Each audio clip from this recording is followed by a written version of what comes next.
terjadi gesekan ataupun kericuhan.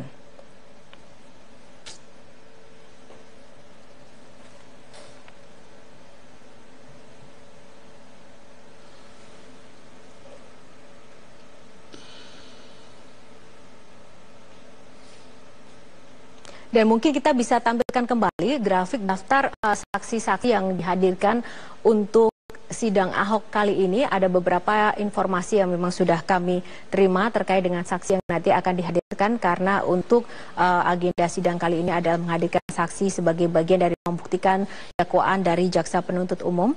Seperti yang sudah kami himpun, saksi yang meringankan ini adalah Juhri, Ferry Lukmantara, Suyanto, Fajrun, Eko Cahyono, dan Analta Amir.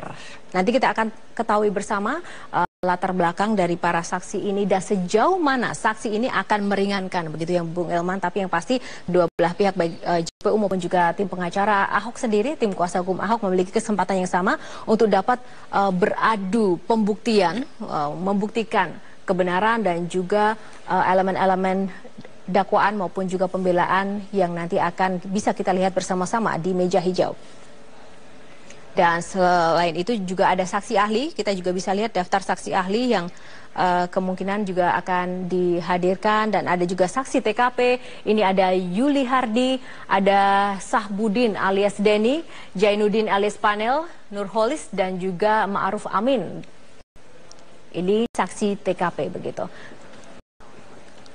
Dan pemirsa, kita akan langsung kembali bersama rekan saya Aulia Pane untuk melihat seperti apa kondisi di depan gedung Kementerian Pertanian. Kita bergabung bersama Aulia. Aulia Pane, apakah Ahok sudah tiba di lokasi sidang?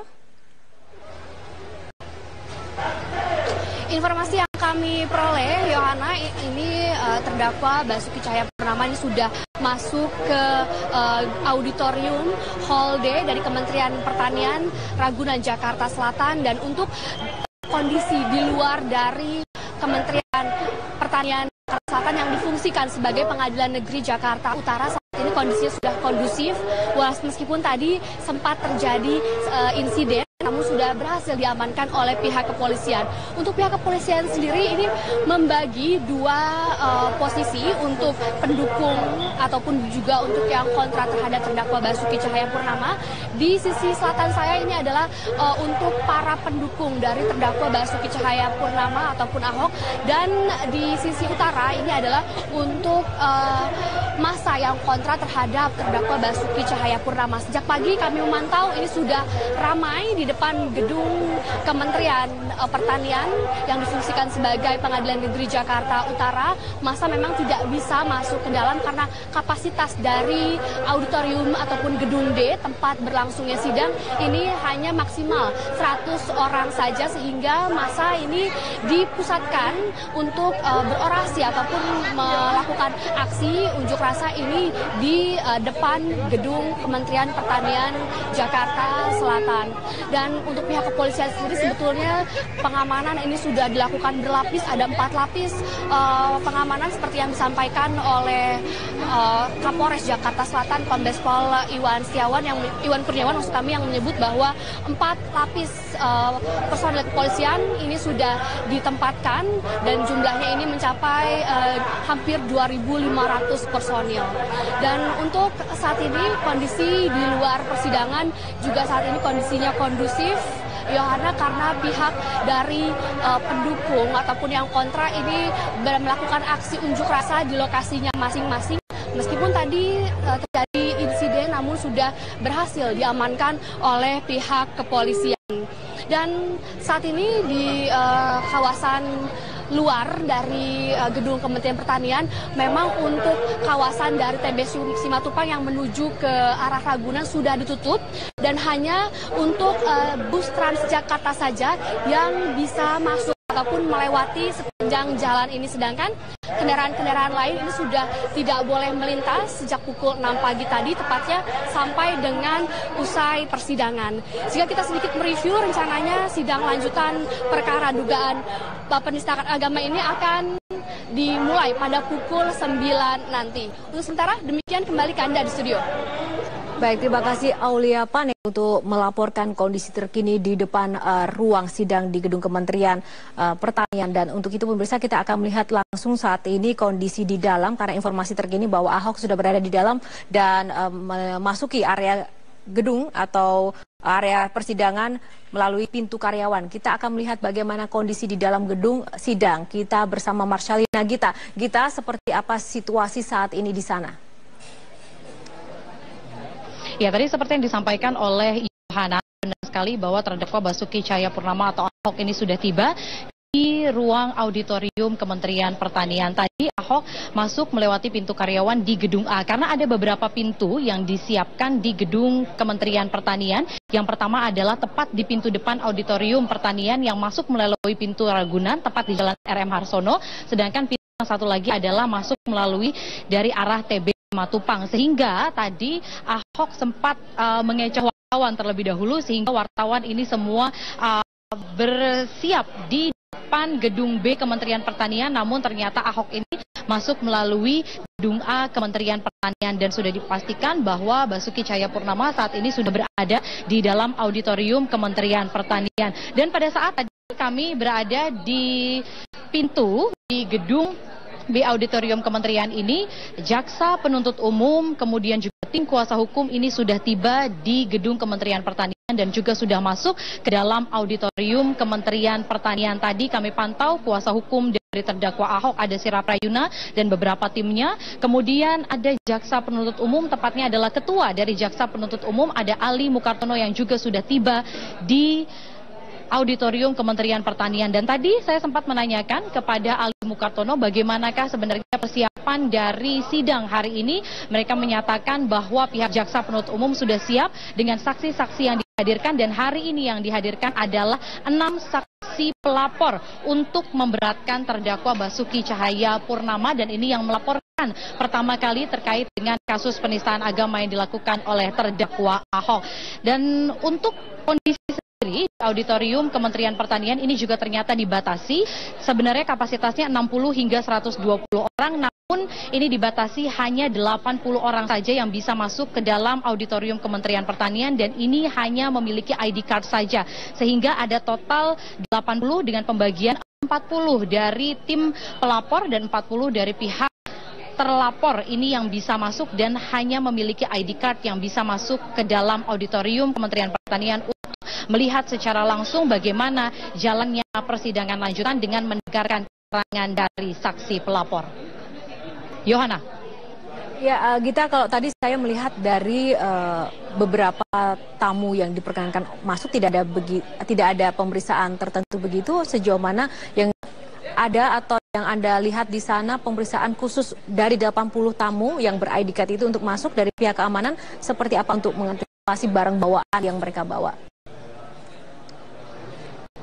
Saya bisa gambarkan terlebih dahulu kepada Anda, tepat di belakang saya ini adalah metal detector, sehingga siapapun yang akan masuk ke dalam auditorium kementerian ini akan diperiksa terlebih dahulu barang-barang bawaannya, karena bisa dilihat ini sudah ada pihak dari kepolisian yang berjaga di sini untuk mengamankan dan juga mengantisipasi siapa-siapa saja yang akan masuk ke dalam ruang auditorium kementerian. Dan nantinya dari pihak kepolisian ini akan memeriksa barang-barang bawaannya, kemudian juga lewat metal detector, dan yang pasti diperiksa adalah ID card-nya. Jika sudah memiliki ID card khusus yang diberikan oleh pihak Pengadilan Negeri Jakarta Utara, maka pihak tersebut bisa masuk ke dalam auditorium Kementerian Pertanian ini. Yohana. Dengan media sendiri, sejauh mana pengaturan untuk tim peliputan yang ada di lapangan, Gita? Informasi terakhir yang kami dapatkan untuk media seperti yang disampaikan oleh Hakim Ketua ini menyatakan bahwa tidak bisa diliput secara langsung oleh media televisi dikarenakan kita sudah masuk ke dalam tahap pembuktian, yakni mendengarkan keterangan dari saksi pelapor, saksi fakta maupun juga dari saksi ahli, sehingga dari media televisi ini tidak diperkenankan untuk meliput jalannya persidangan terdakwa Basuki Cahayapurnama secara langsung atau live, sehingga nantinya dari media ini akan diberikan waktu sedikit sekitar 5 hingga 10 menit nantinya bisa masuk ke dalam ruang persidangan, namun hanya mengambil beberapa stok gambar saja. Namun nantinya media ini diperkenankan untuk keluar terlebih dahulu dan tidak bisa untuk mengambil gambar secara keseluruhan bagaimana jalannya persidangan terdakwa Basuki Cahayapurnama ini. Namun untuk rekan-rekan jurnalis seperti reporter dari pihak media cetak, media online maupun juga media televisi ini, informasi terakhir yang kami dapatkan bisa masuk ke dalam namun tidak ada kamera yang diperkenankan untuk meliput jalannya persidangan. Hal ini dikarenakan dikatakan oleh pihak hakim ketua menyatakan bahwa untuk mengantisipasi adanya intervensi ataupun juga tekanan dari publik dan juga opini-opini nanti yang akan berkembang sehingga nantinya akan merubah dari baik itu pendapat dari setiap saksi, pelapor, saksi fakta maupun juga saksi ahli, sehingga ini adalah pertimbangan-pertimbangan yang disampaikan dari pihak majelis hakim setelah menentukan keputusannya bahwa media massa ini tidak diperbolehkan untuk meliput secara langsung jalannya persidangan. Nanti boleh meliput secara langsung namun pada saat tahap tuntutan, kemudian tahap pledoi dan juga putusan vonis. Yohana. Ya Gita, Anda mengikuti proses sidang Ahok ini dari awal sampai dengan saat ini. Menurut pantauan Anda sejauh mana perkembangan dari sidang yang pertama sampai dengan saat ini? Apa yang sangat signifikan terlihat perbedaan atau mungkin khususnya ini terkait dengan masa yang ada atau yang hadir setiap di persidangan ini? Apakah semakin kondusif atau tadi juga semakin ricuh suasananya seperti apa dari sidang ke sidang hingga saat ini? Kalau kita membandingkan bagaimana jumlah massa yang hadir dalam persidangan lanjutan terdakwa Basuki Cahayapurnama hari ini cukup berbeda jika kita bandingkan dengan persidangan pertama, yakni sidang perdana dengan pembacaan surat dakwaan, kemudian eksepsi serta pembacaan eksepsi dan juga putusan sela yang disampaikan oleh majelis hakim. Jumlah massa kalau kita bandingkan untuk hari ini bisa dikatakan lebih banyak dibandingkan dengan masa pada persidangan-persidangan sebelumnya. Kalau kita bandingkan beberapa kali dari kelompok massa pendukung Ahok ini tidak hadir dalam persidangan Ahok pada saat digelar di Pengadilan Negeri Jakarta Utara bertempat di Jalan Gajah Mada, Jakarta Pusat. Namun saat ini dari kedua kelompok massa baik itu penuntut Ahok maupun juga pendukung Ahok saat ini sudah memadati di areal depan gedung Kementerian Pertanian karena saat ini sudah masuk ke dalam tahap pembuktian. Ini bisa kita katakan sebagai lembaran baru dari kasus Ahok. Dari yang sebelumnya masih membacakan surat dakwaan maupun juga eksepsi terkait dengan substansi dari surat eksepsi tersebut, surat dakwaan tersebut. Namun saat ini sudah masuk kepada pembuktian dari keterangan-keterangan saksi, pelapor, saksi fakta dan juga ahli yang nantinya akan didengarkan di dalam persidangan. Bagaimana kesaksian dari saksi, pelapor maupun saksi fakta dan saksi ahli yang dihadirkan oleh jaksa penuntut umum ini dapat memberikan pertimbangan kepada majelis hakim khususnya untuk memberatkan terdakwa Basuki Cahayapurnama. Karena kalau kita melihat dari secara prosedur hukum, tentu untuk sidang lanjutan ini yang pertama diberikan kesempatan adalah pihak dari jaksa penuntut umum. Jaksa penuntut umum ini akan menghadirkan saksi pelapor yakni yang pertama kali melaporkan kasus penistaan agama yang diyakini oleh ada sekitar 12 pelapor yang melaporkan pada saat itu ke pihak Bareskrim Mabes Polri meyakini bahwa Ahok melakukan penistaan agama dan juga menghina ulama. Dan kemudian nantinya ini akan ada saksi fakta. Saksi fakta ini merupakan saksi yang berada di tempat kejadian yang melihat secara langsung apa yang dilakukan oleh Basuki Cahayapurnama pada saat di Kepulauan Seribu pada saat tengah melakukan kunjungan kerjanya. Kemudian nanti akan ada saksi ahli yang terakhir dihadirkan oleh pihak jaksa penuntut umum dan saksi ahli ini sebagai salah satu pihak yang nantinya bisa menjadi acuan juga atau memberikan pertimbangan kepada majelis hakim apakah benar Basuki Cahayapurnama ini bersalah dan melakukan penodaan agama. Setelah nantinya mendengarkan keterangan dari saksi pelapor, kemudian saksi fakta dan saksi ahli, maka nantinya baru akan dapat kesempatan dari pihak kuasa hukum juga untuk menghadirkan saksi fakta dan juga saksi ahli. Tentu proses ini masih cukup panjang, Yohana, karena dalam pembuktian ini benar-benar butuh kecermatan dan juga dari pihak majelis hakim ini harus benar-benar bisa memutuskan dan juga bisa melihat seperti apa keterangan-keterangan yang nantinya akan diberikan oleh saksi pelapor, ahli dan juga saksi ahli. Dan rencananya sidang lanjutan terdakwa Basuki Cahayapurnama ini akan digelar pada pukul 9 waktu Indonesia Barat. Dan pihak kuasa hukum juga menyatakan saat ini sudah siap dengan sidang lanjutan yang akan berlangsung hari ini. Yohana, untuk sementara demikian informasi yang dapat dilaporkan langsung dari Auditorium Kementerian Pertanian. Saya kembalikan ke Anda di studio. Ya, kita tahan dulu, nanti kita akan kembali pada Anda untuk mengikuti bagaimana perkembangan jelang sidang keempat Ahok pada hari ini. Terima kasih Marsyalina Gita melaporkan dari kawasan sidang Gedung Kementerian Pertanian di kawasan Minggu. Dan sebelum nanti kita juga akan memperbincangkan dan membahas masalah sidang Ahok ini dengan Bung Elma Saragi, kita break dulu sejenak pemirsa, dan sesaat lagi Breaking News Metro TV akan segera kembali.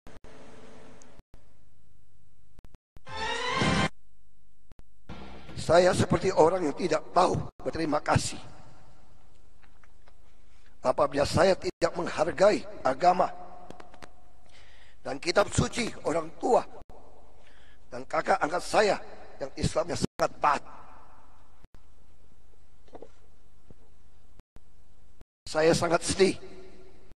Saya dituduh menista agama Islam, karena tuduhan itu sama saja dengan mengatakan saya menista orang tua angkat dan saudara-saudara angkat saya sendiri.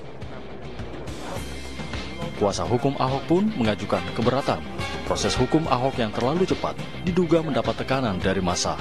Persidangan ini, tetapi karena perbuatan atas pernyataan terdakwa pada saat terdakwa pidato di Kepulauan Seribu tersebut, perkara ini sudah memenuhi rumusan delik yang didakwakan, yaitu pasal 156A huruf A KUHP atau pasal 156 KUHP. Berdasarkan uraian di atas, maka adanya persidangan perkara ini karena pelimpahan perkara dari penuntut umum pada Kejaksaan Negeri Jakarta Utara, bukan karena tekanan massa.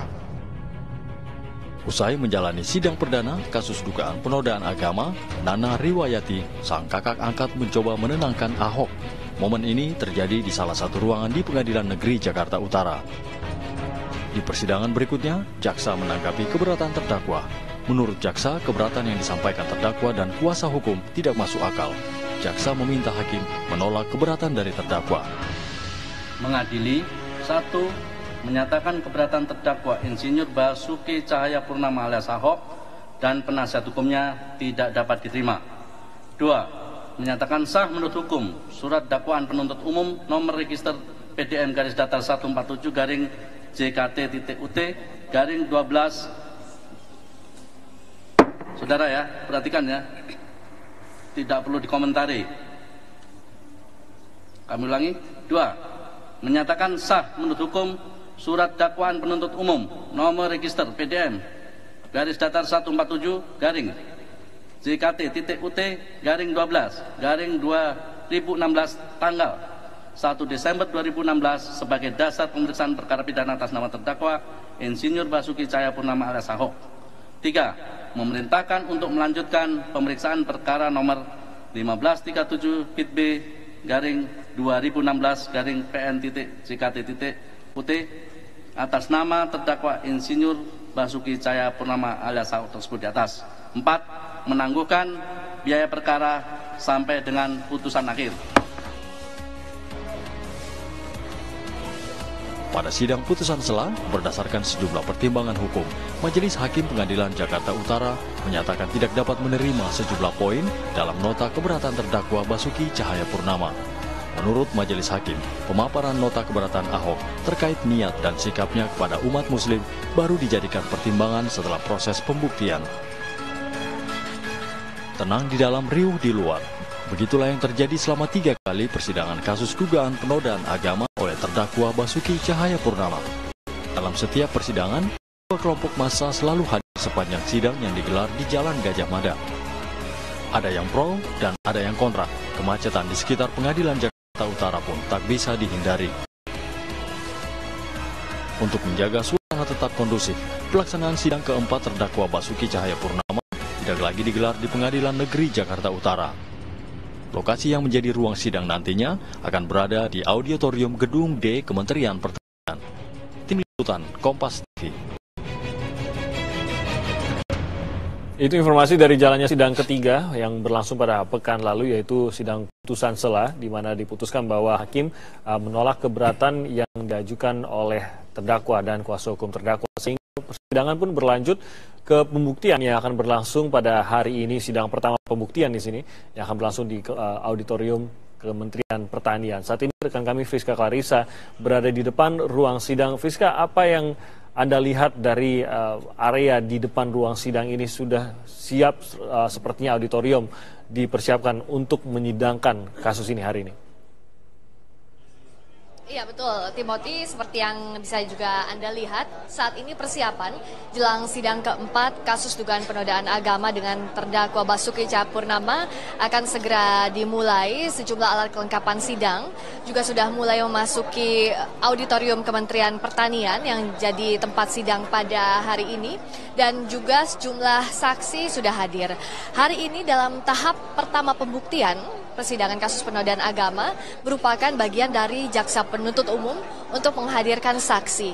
Yang akan dihadirkan pada hari ini adalah 6 orang saksi pelapor. Total dalam kasus ini ada 14 laporan yang masuk ke polisi, 12 saksi diantaranya saksi pelapor ini sudah dimintai keterangan pada tahap berita acara pemeriksaan. Dan saat ini yang akan dihadirkan adalah 6 orang diantaranya yang sudah memasuki ruang auditorium Kementerian Pertanian. Tadi kami melihat ada Novel Haidir Hasan Bamukmin dan juga Gus Joy Setiawan. Mereka ini melaporkan terdakwa Basuki Cahayapurnama untuk Novel Haidir ini pada 6 Oktober ke Barreskrim Polri. Sementara untuk Gus Joy Setiawan juga ke Barreskrim Polri 1 hari setelahnya 7 Oktober. Masih ada 4 saksi pelapor lagi yang ditunggu yang akan hadir hari ini. Menurut informasi yang kami peroleh dari pihak kuasa hukum terdakwa adalah Muhammad Burhanuddin, juga Muhsin, Syamsu Hilal, dan Nandi Naksabandi. Beragam tempat pelaporan yang dialamatkan oleh para pelapor ini, ada yang ke Barreskrim Polri, ada juga yang ke Polda Metro Jaya terhadap kasus dugaan penodaan agama yang diduga dilakukan oleh Basuki Cahayapurnama. Kalau kita melihat untuk prosedur pelaksanaan sidang hari ini memang berbeda dengan 3 sidang sebelumnya. Yang paling mencolok tentu yang pertama, apabila 3 sidang sebelumnya diperkenankan adanya peliputan secara langsung atau live pada saat sidang ini berlangsung, tapi tidak dengan hari ini.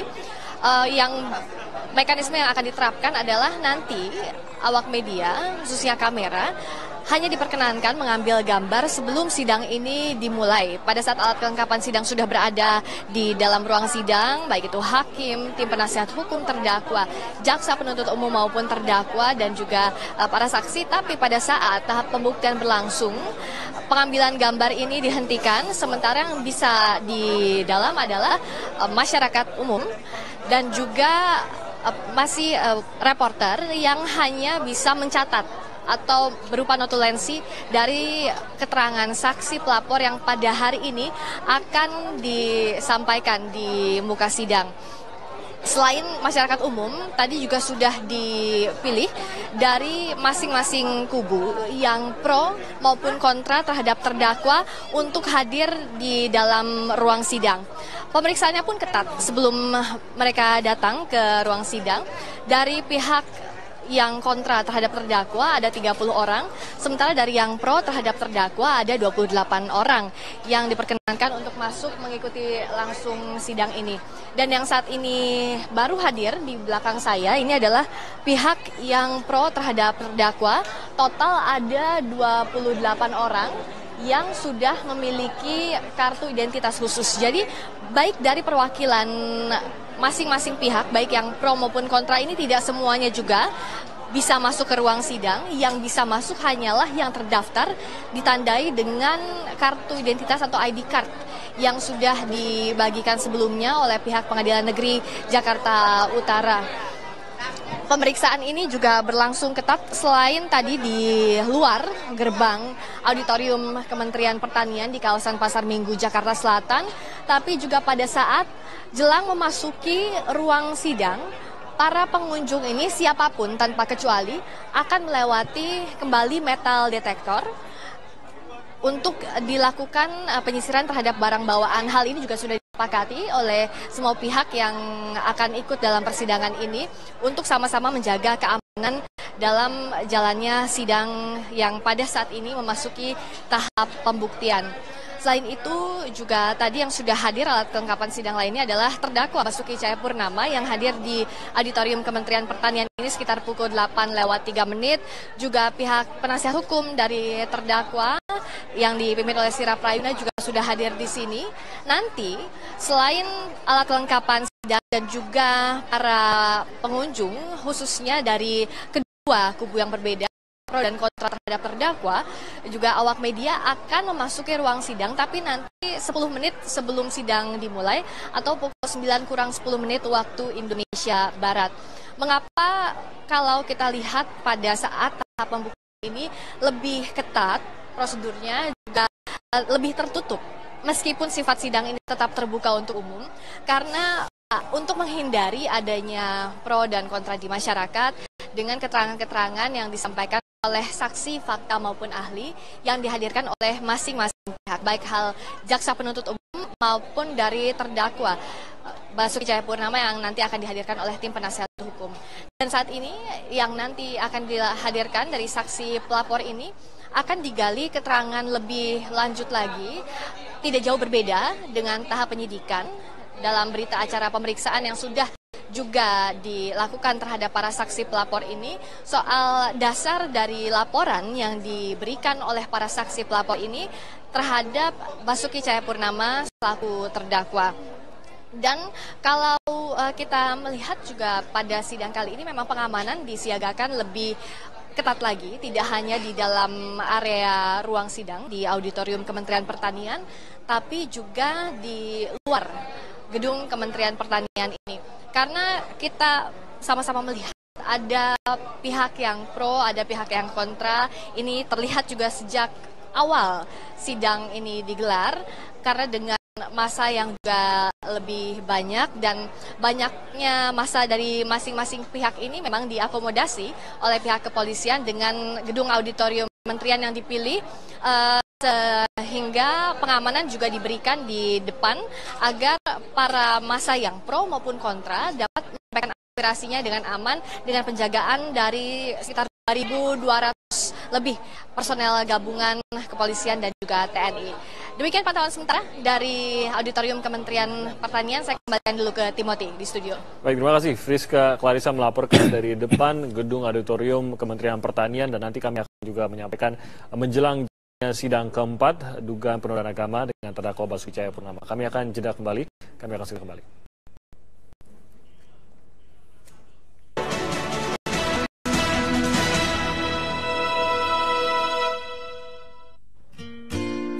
HS Hoki Sewa bagaikan sebuah lembaran kertas putih. Kita bisa membiarkannya tetap kosong tanpa. Saat ini adalah merupakan tepatnya di luar gedung Kementan, di mana kondisi terkini jika kita pantau ini berlangsung dari tadi sekitar pukul 06.00 waktu Indonesia Barat hingga saat ini kami mengabarkan dari beberapa massa masih terus berdatangan. Tempat yang mengabarkan saat ini di mana massa ini terdiri dari kelompok, yaitu yang pertama adalah massa dari pro Ahok yang tepatnya berada di belakang saya saat ini dengan menggunakan baju kemeja kotak-kotak seperti halnya setelan khasnya yaitu, dan seperti selain itu juga tepatnya di depan saya ataupun di samping kiri saya saat ini di sini ada juga beberapa massa dari GNPF yang mana ini dipisahkan langsung oleh dari beberapa petugas pengamanan aparat kepolisian agar untuk tidak terjadi hal-hal yang diinginkan tepatnya di lokasi tempat kami mengabarkan saat ini. Dan dari kedua kelompok perwakilan massa tersebut datang ke depan gedung Kementan ini adalah dalam rangka untuk mengawal langsung bagaimanakah proses persidangan yang terjadi, yaitu atas terdakwa Basuki Cahayapurnama dugaan kasus penistaan agama. Dan dari tadi hingga saat ini kami mengabarkan orasi terus dilantangkan oleh dari kedua massa kelompok ini, dan dari aparat pun dari tadi terus berjaga-jaga tepat di tempat yang mengabarkan set ini. Ada sekitar 2.500 aparat gabungan yang berjaga di tempat yang mengabarkan saat ini, yang mana untuk pengamanan sendiri terdiri dari 4 ring. Untuk ring pertama tepatnya berada di dalam gedung Kementan, dan untuk ring kedua tepatnya berada di sekitaran halaman gedung Kementan, dan yang ketiga adalah di tempat kami mengabarkan saat ini, tepatnya di sepenggal Jalan M. Harsono yang saat ini ditutup. Ini menjadi tempat pengamanan untuk ring 3, dan yang ring keempat khususnya berada di sekitaran Jalan Mampang TB Sumatupang menuju ke arah Ragunan, yang menjadi fokus pengamanan dari aparat gabungan ini. Sementara khususnya untuk jalan sendiri saat ini bisa dilalui di jalur Jakarta yang berada dari arah Mampang menuju Ragunan. Sementara untuk arah sebaliknya dari beberapa kendaraan pun menggunakan ruas jalan tersebut. Sementara untuk di ruas jalan untuk dari Mampang menuju Ragunan ini saat ini ditutup dikarenakan dari beberapa massa dua kelompok menitikfokuskan untuk melakukan aksi orasinya di sekitaran jalur tersebut. Sementara itu juga ada yang menarik juga, di sini selain ada beberapa kendaraan taktis dan barakuda, ada juga dari beberapa polwan-polwan berhijab begitu, yang memang ditugaskan untuk menjaga ataupun mengamankan aksi yang dilakukan oleh beberapa massa ini, agar nantinya tidak terjadi hal-hal yang diinginkan khususnya di tempat kami mengabarkan saat ini. Dan saat ini pun kami masih menunggu bagaimanakah nantinya proses sidang yang rencananya memang akan disegarakan pada pukul 9.00 waktu Indonesia Barat, dengan mengagendakan yaitu mendengarkan keterangan dari saksi pelapor, itu dari jaksa penuntut umum, yang mana rencananya ada 6 saksi yang rencananya akan dihadirkan pada pagi hari ini, khususnya dalam sidang untuk mendengarkan keterangan saksi tersebut. Dan kami akan terus mengabarkan kepada Anda bagaimanakah nanti perkembangan selanjutnya, tepatnya di tempat kami mengabarkan saat ini. Kami kembalikan ke Anda, Tisa, di studio. Ya, Denny, pengamanan dilakukan dengan sangat berlapis. Ada 4 lapis pengamanan dan juga personil diturunkan mencapai 2.500. Tapi kami ingin mengkonfirmasi saja, Denny. Kabarnya tadi sempat terjadi bentrokan antar dua kubu, Denny. Betul begitu?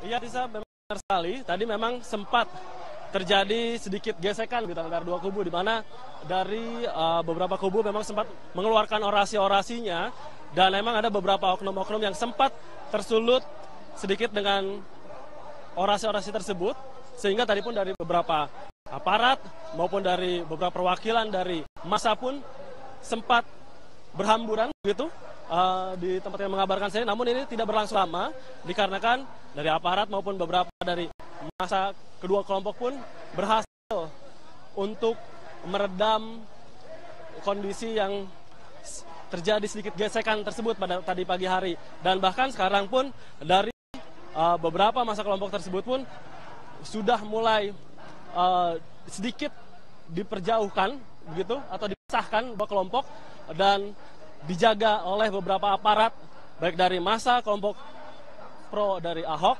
dan juga dari beberapa massa yang dari GNPF yang hingga saat ini masih kedua-duanya melakukan aksi orasinya, khususnya dalam mengawal proses persidangan dengan agenda mendengarkan saksi dari pelapor terhadap terdakwa Basuki Cahayapurnama atas dugaan kasus penistaan agama. Kembalikan ke Anda, Tisa. Artinya bisa dikatakan ketika sebelum terjadi bentrokan antara kubu yang pro dan kontra akan Ahok ini, mereka tidak dipisahkan oleh aparat di sana dan baru dipisahkan jarak mereka melakukan orasi itu setelah terjadi bentrok, begitu Denny? Ya, Tisa, berbicara dipisahkan memang di awal sudah dipisahkan, namun memang tadi sempat ada beberapa seperti oknum begitu yang terlepas dari pengawasan dari aparat, sehingga tadi sempat terjadi ada sedikit gesekan, namun bisa kembali diredamkan kembali oleh dari aparat maupun dari beberapa massa, khususnya dari dua kelompok tersebut, yang dari tadi ketika sempat terjadi gesekan mereka meneriakan jangan sampai terprovokasi, jangan sampai terprovokasi. Nah, inilah yang menjadi pusat perhatian tadi ketika pada saat terjadinya gesekan tersebut. Namun dari aparat maupun dari massa pun akhirnya berhasil meredam tersebut, dan saat ini kondisi pun kembali kondusif kembali, dan dari dua massa kelompok pun kembali melakukan aksi orasinya secara damai tanpa ada hal-hal yang tidak diinginkan lagi sejauh ini. Tisa. Ini kalau bisa Anda berikan gambaran kepada kami mengenai kondisi di sana, jaraknya sekitar berapa meter sih antara kubu yang kontra dengan kubu yang pro akan Ahok ini, Denny? Iya, baik, jika kita gambarkan kurang lebih ini sekitar jarak 100 meter mungkin. Jika kita kami gambarkan dari massa dari pro terhadap Ahok maupun dari massa dari GNPF sendiri yang kontra, ini dipisahkan kurang lebih sekitar 100 meter jaraknya. Dan selain itu juga ada beberapa kendaraan taktis yang menutupi begitu ataupun membatasi dari kedua massa tersebut. Selain kendaraan taktis pun beberapa aparat pun memang berjaga-jaga khususnya untuk membatasi ruang lingkup tersebut agar nantinya tidak adanya pertemuan dari kedua massa kelompok tersebut. Dan tadi pun dari beberapa aparat pun terus mengamankan ketika memang adanya dari massa kontra sedikit memasuki ke wilayah dari massa yang pro, aparat pun mulai membawa ataupun menggiringnya untuk kembali ke kelompoknya masing-masing agar tidak terjadi gesekan-gesekan yang tadi memang sempat terjadi sedikitnya pada pagi hari tadi.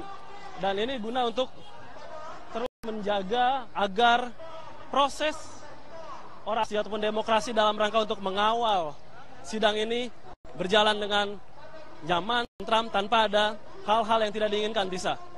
Denny, tadi Anda juga sempat mengatakan bahwa kondisi lalu lintas di depan gedung Kementerian Pertanian ini hanya jalur busway saja yang dipergunakan, begitu ya Denny ya. Apakah jalur busway tersebut juga dibuka untuk para pengemudi lainnya atau mungkin ada pengalihan arus di sekitar, Denny? Untuk informasi bagi masyarakat yang akan melewati daerah sana. Oke, baik Tisa. Sejauh kami memantau hingga saat ini memang untuk jalur dari Mampang menuju ke arah Ragunan sendiri hanya jalur busway saja yang bisa dilewati oleh kendaraan umum, dan bahkan kendaraan-kendaraan lainnya pun memang diperbolehkan untuk melintasi dari ruas jalur busway ini. Namun dari arah sebaliknya, ini baik dari jalur busway maupun dari jalur jalan pada umumnya ini bisa dilalui oleh beberapa kendaraan-kendaraan. Dan hingga saat ini pun memang dari aparat kepolisian pun hingga saat ini masih belum melakukan ataupun memberlakukan sistem rekayasa arus lalu lintas. Hal ini dikarenakan terlihat masih cukup kondusif. Namun ini berbeda halnya jika memang nantinya terjadi kondisi yang cukup kepadatan yang cukup panjang ataupun kemacetan, ini bisa dilakukan beberapa rekayasa arus lalu lintas yang nanti akan dilakukan oleh pihak aparat khususnya di tempat kami mengabarkan saat ini, Tisa. Baik, terima kasih Denny Swastika. Kita masih terus menunggu laporan perkembangan terkini dari depan gedung Kementerian Pertanian ketika nanti sidang akan berlanjut ataupun akan segera dimulai. Terima kasih Denny Swastika. Dan saya ingin bertanya kepada Pak Ganjar Laksmana. Ya. Kalau sebelum kita memasuki ke poin berbincang mengenai persidangan yang hari ini akhirnya dilakukan secara tertutup, kalau kita lihat hari ini tampaknya antusiasme dari masyarakat baik pro dan kontra ini cukup besar sekali, bahkan sempat terjadi bentrokan. Dari sisi hukumnya melihat ini seperti apa? Ya, saya menyayangkan ya bentrokan atas nama alasan apapun, ya. Apalagi semangatnya kira-kira akan sama di antara dua pendukung ya, mengawal proses pengadilan yang transparan, yang objektif, tanpa tentu kita mengganggu kemerdekaan hakim, objektivitas hakim dalam memeriksa perkara. Nah, dalam konteks ini kan tadi kita lihat ya bahwa terjadi benturan antara dua kepentingan. Di satu sisi ada kepentingan umum publik yang juga ingin beraktivitas sehari-hari sehingga jalan tertutup. Di sisi lain ada kepentingan publik juga yang ingin mengawal jalannya sidang. Nah, saya tidak bermaksud membenturkan dua kepentingan ini, ya, tetapi kan justru seharusnya dua kepentingan ini dibikin supaya mereka bisa sejalan, ya. Artinya menjaga kepentingan yang satu tanpa mengganggu kepentingan yang lain, gitu. Mengawal kepentingan yang satu tanpa menjaga kepentingan yang lain. Nah, itu yang memang sampai dengan hari ini kita melihat bahwa ya masih gagal kita melakukan itu, ya, melakukan upaya-upaya yang bebas gangguan kepentingan itu, atau menekan gangguan kepentingan yang minim sekali. Saya mencoba memahami bahwa kedua pihak, artinya pengawal sidang, baik yang pro dan kontra, dengan pihak yang melakukan aktivitas sehari-hari itu, ya dua-duanya juga punya kepentingan sendiri yang memang harus dilaksanakan. Sehingga tidak perlu dan tidak penting rasanya kalau dua hal ini kita benturkan. Maka saya cuma berharap sebetulnya aparat kepolisian dalam hal ini yang berwenang mengatur secara lebih maksimal, gitu ya, dan para pihak yang melakukan aksi kawal, kedua belah pihak juga mengatur anggota aksinya secara lebih tertib, gitu ya, karena di beberapa aksi kita bisa melihat kok bahwa ternyata aksi itu bisa tertib, ya, di banyak aksi, bahkan terutama yang kemarin 4.11 dengan 2.12, ya, kita lihat melibatkan orang segitu banyak tetapi bisa jalan dengan tertib, ya, itu yang kita harapkan. Sehingga dalam konteks ini saya kepingin polisi lebih tegas, gitu ya, mengatur supaya semua kepentingan terjaga, dan yang paling penting adalah supaya proses pengadilannya tidak terganggu. Saya khawatir begini, ini kalau kedua belah pihak menggunakan sarana pengeras suara yang kencang, jangan-jangan mengganggu persidangan di dalam. Saya sendiri nggak tahu seberapa jauh itu di luar ke ruang persidangan, dan apakah ruang persidangan terhadap suara atau tidak, gitu ya.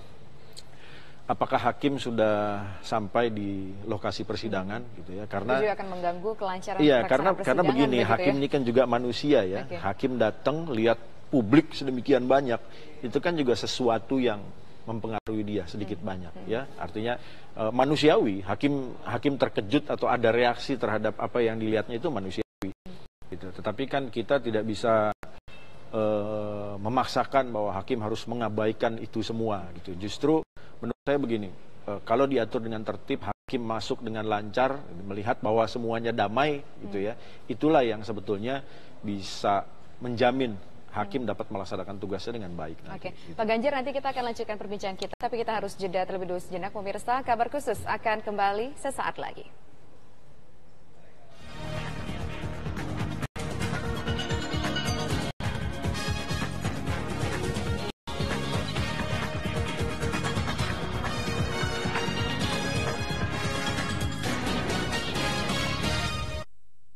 Gus Joy Setiawan, Muhammad Burhanuddin, Samsu Hilal, dan juga Nandi Naksabandi. Untuk terdakwa Basuki Cahayapurnama sendiri ini tadi sudah tiba sekitar 10 sampai dengan 15 menit yang lalu ke gedung D dari Kementerian Pertanian yang difungsikan sebagai Pengadilan Negeri Jakarta Utara. Sidang pemeriksaan saksi ini merupakan sidang lanjutan, Yohana, sidang keempat setelah hakim dari Pengadilan Negeri Jakarta Utara menolak eksepsi terdakwa Basuki Cahayapurnama dalam putusan sela tanggal 27 Desember lalu. Hakim ini diketuai oleh Ketua Majelis Hakim Dwi Arso Budi dan ada 4 anggota Majelis Hakim.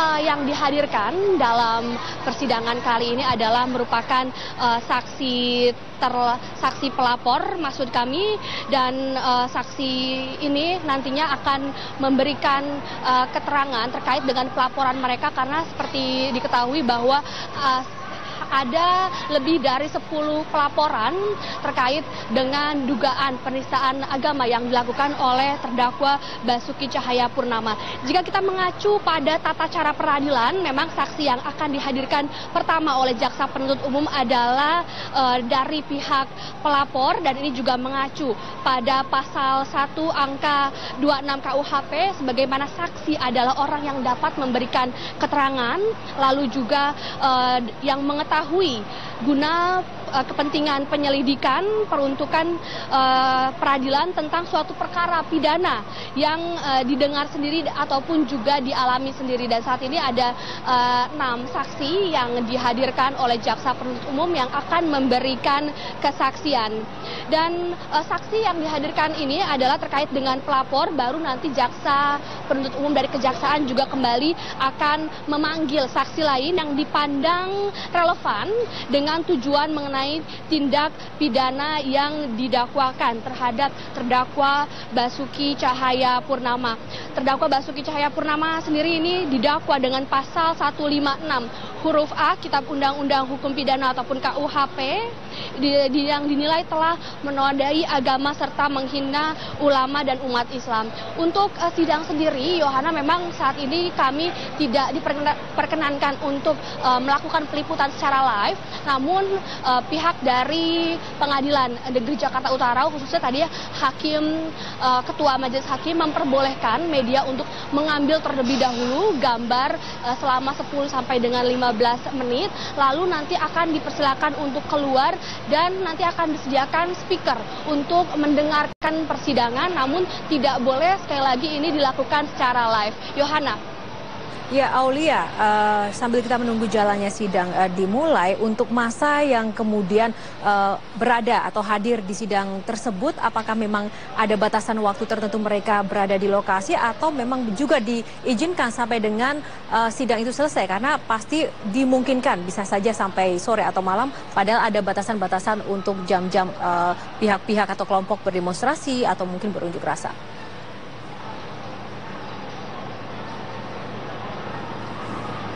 Aulia?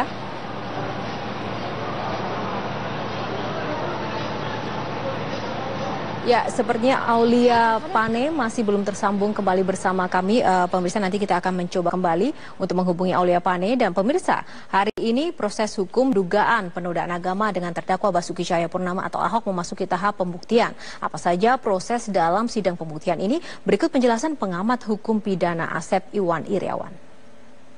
Itu proses meyakinkan hakim dengan alat bukti yang sah di pengadilan. Jadi bagaimana nanti meyakinkan hakim dengan alat bukti? Nah, alat bukti dikenal ya. Alat bukti ada 5. Keterangan saksi, keterangan ahli, bukan saksi ahli ya. Keterangan ahli. Jadi beda surat, ya Kang, saksi beda. dengan ahli karena itu kalau beda. Saksi memberikan kesaksian, kalau ahli memberi keterangan. Itu biasa beda. kan selama ini disebut saksi itu ahli. Salah, jadi biar kita media juga sama supaya pendapat sama. Karena kalau saksi itu ada saksi palsu, kalau ahli nggak ada ahli palsu ya. Itu pada dipahami karena beda artinya, karena harus menggunakan legalitas, itulah terminologi hukum harus digunakan dengan tepat dan benar. Kalau salah nanti kan jadi penyakit kan. Nah, sekarang Hollywood itu kan jadi salah. Ini juga hati-hati.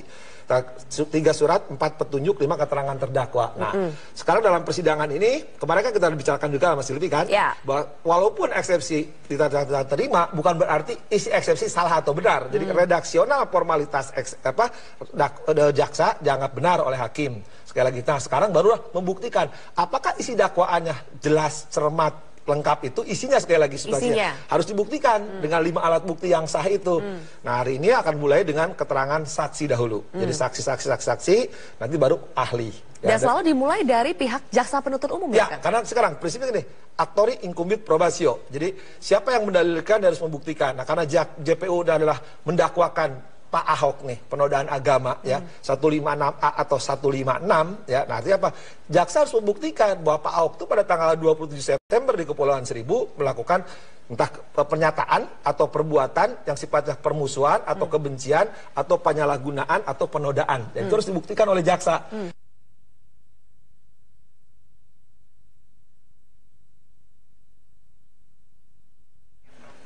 Iya, itu tadi adalah beberapa hal yang dinyatakan oleh pengamat hukum pidana Asep Iwan Iriawan. Ada 5 alat bukti yang sah dalam persidangan. Tadi ada beberapa pelajaran yang bisa kita petik ya, Bung Elman. Ada 1, keterangan saksi.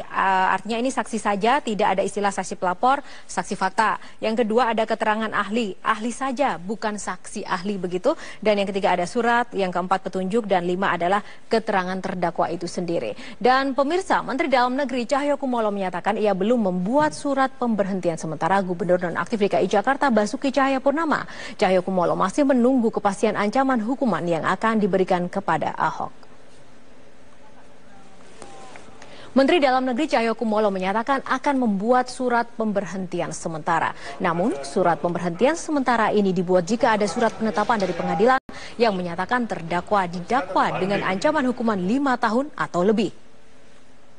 Saat ini ada 2 pasal yang digunakan untuk menjerat Ahok dengan ancaman hukuman yang berbeda, yakni ancaman 4 tahun dan 5 tahun penjara. Cahyo menyebut pemberhentian sementara bertujuan agar kepala daerah yang menjadi terdakwa berkonsentrasi mengikuti proses hukum. Silakan kalau mau mencatat atau seorang terdakwa yang sedang mengikuti proses hukum di pengadilan agar dia berkonsentrasi dalam pembelaannya di pengadilan, maka dia diberhentikan sementara sampai keputusan hukum tetap. Nah, Pak Ahok sedang cuti, 1. 2, tuntutan pidananya masih ada 2 pasal yang belum diputuskan, mau ada yang di bawah 5 tahun, ada yang 5 tahun. Mana yang mau diambil nanti? Ya, jadi memang ini melibatkan berbagai macam aspek dan lini, khususnya ini posisi Ahok sendiri sebagai Gubernur DKI Jakarta ini yang juga cuti pilkada begitu. Menurut Bung Elman sendiri tadi menanggapi Menteri Dalam Negeri Cahyokumolo seperti apa ketika mungkin ada wacana untuk memberhentikan sementara Ahok selama proses hukum dilaksanakan? Saya pikir apa yang dikatakan Mendagri itu udah benar.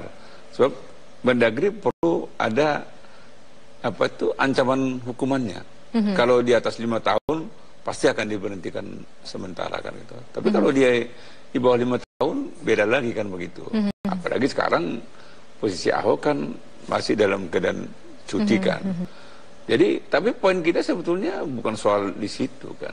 Poin kita seperti yang katakan Kang Asep tadi, memang karena ini tidak pidana, maka yang akan kita saksikan nanti ya kebenaran material. Jadi ini tindak pidana. Jadi tidak ada di sini misalnya katakanlah tafsir ini asumsi tidak bisa. Jadi menurut ini kebenaran material, dan inilah tindak pidana gitu. Jadi saya setuju dengan apa yang disampaikan oleh juru bicara Mahkamah Agung tadi itu, secara tegas dikatakan bahwa memang hakim di persidangan ini memang hakim yang merdeka, hakim yang bebas memvonis sesuai dengan fakta persidangan. Jadi itu yang saya katakan dari tadi, masyarakat tidak perlulah berbondong-bondong apakah melakukan tekanan ini. Hakim tidak akan peduli terhadap itu. Tidak akan mempertimbangkan itu sedikit pun. Katakanlah Mbak Yohana mau menari-nari, mau nyanyi sekeras-kerasnya di luar persidangan, hakim tidak akan peduli. Jadi hakim hanya melihat fakta persidangan, kebenaran material, dan itulah pidana. Ini yang mestinya harus dimasyarakatkan oleh para ketua-ketua elemen masyarakat ini, pimpinan masyarakat, supaya tadi kan Kapolres bilang jalan ini ditutup. Ini kan akan merugikan masyarakat yang sehari-harinya melewati jalan itu kan. Akhirnya dia harus melambungkan. Kenapa itu terjadi? Karena memang masa ini. Jadi sekali lagi kita mohonlah. Oke, Bang Elman tahan dulu, kita akan langsung segera menuju sejenak ke Bursa Efek Jakarta, di mana saat ini pemirsa akan dilaksanakan pembukaan perdagangan pertama tahun 2017 di Bursa Efek, dan sudah dibuka saat ini oleh Wapres Yusuf Kala. Kita lihat bersama saat ini bagaimana suasana yang ada di BEI saat ini. Cuma kan persoalannya apakah tadi isinya penodaan atau tidak itu kan dikembalikan. Kalau rekaman kan tidak terbantahkan. Cuman kan ada 2 versi yang sekarang berkembang itu. Kan yang sekarang jadi barang bukti di kepolisian pernyataan Pak Ahok lengkap ya, maupun yang nyebar juga di media sosial. Yang sudah lebih pendek begitu rekamannya. Oke, kembali ujungnya bagaimana menafsirkan itu, sengaja atau tidak, untuk menodai atau tidak. Oke, kita akan kembali lagi dan kita akan melihat kembali nanti pada saat kami kembali bagaimana situasi di auditorium dari Kementerian Pertanian saat sidang akan dimulai. Mungkin sudah dimulai, kita akan nanti tanyakan pada reporter kami yang ada di lapangan. Kami segera kembali.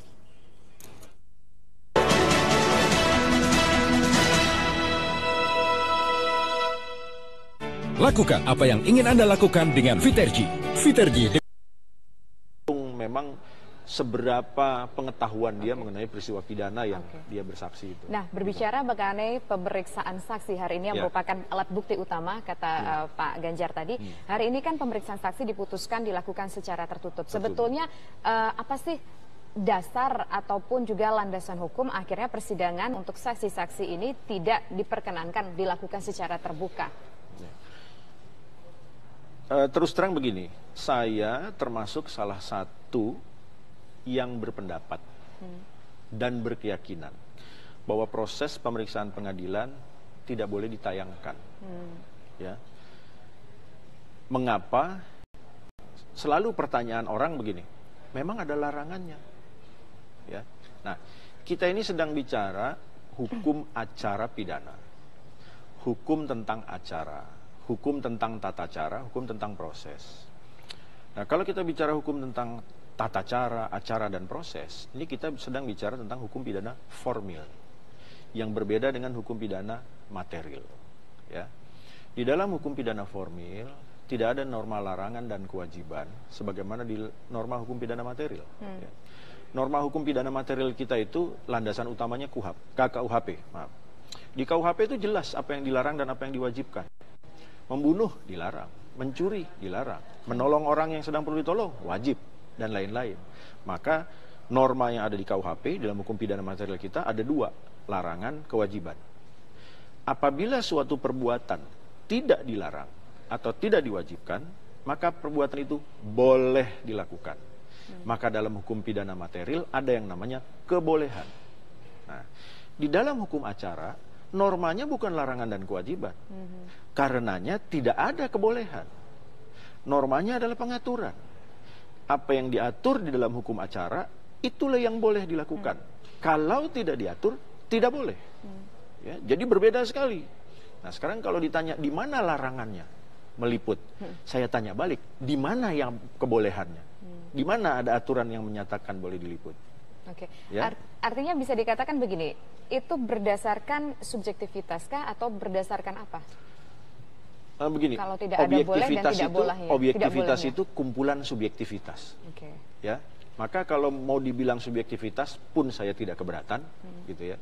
Tetapi saya mendapatkan pengetahuan ini dan kesimpulan ini melalui proses yang bukan bangun tidur ujuk-ujuk punya pendapat, gitu ya. Jadi setelah melihat dan memahami bagaimana konteks hukum pidana formil dan material, ya, sampailah pada pendapat saya itu tadi. Ya, yang saya yakin juga banyak juga yang punya. Artinya perbedaan pendapat ini biasa kok, gitu ya, biasa. Nah, sekarang tinggal begini, kalau dia bukan tata cara yang dibolehkan, gitu, maka harus mengikut saja pada di situ. Oke, kita berdebat sampai di situ berhenti, ya. Nah, sekarang kita lihat apa konsekuensinya, ya. Saya bicara mengenai prinsip presumption of innocence, ya, praduga tidak bersalah. Kita tidak mengenal ya praduga bersalah. Tidak mengenal dalam sistem hukum. Ada praduga tidak bersalah.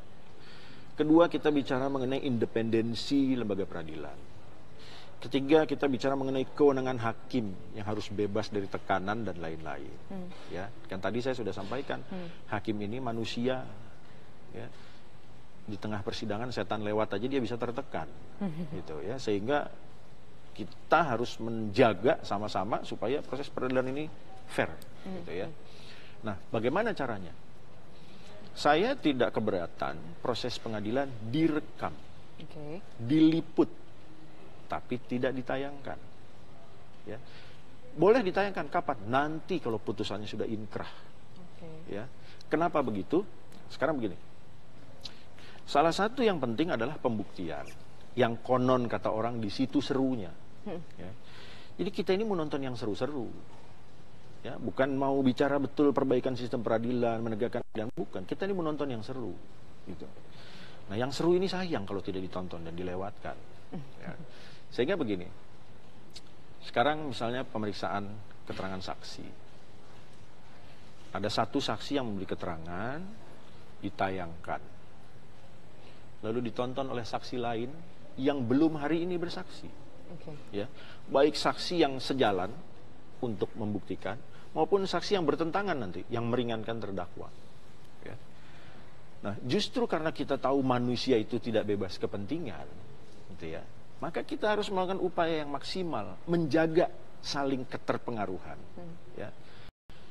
Ditambah lagi begini, saksi itu harus dipastikan dia melihat atau mendengar atau mengalami sendiri peristiwa pidana.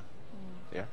Kalau dia sudah melihat, mendengar kesaksian orang sebelumnya, ya, maka siapapun bisa memberi kesaksian, menyesuaikan supaya sejalan atau supaya berseberangan sekaligus, gitu. Nah, ini akibatnya apa? Kan terjadi kebingungan. Apalagi kalau, mohon maaf, jaksa tidak teliti, pengacara tidak teliti, hakim tidak teliti, gitu ya. Jadi seorang saksi itu kan memberi keterangan di bawah sumpah, sehingga maunya kalau orang sudah di bawah sumpah, apa yang disampaikan kita harus percaya itu benar. Tapi ini sistem peradilan. Kita bicara manusia yang bahkan di bawah sumpah dia berbohong. Kita bicara orang yang tidak takut dengan sumpah, gitu kan, dengan sanksi dari Tuhan, nggak takut sanksi dari Allah, gitu.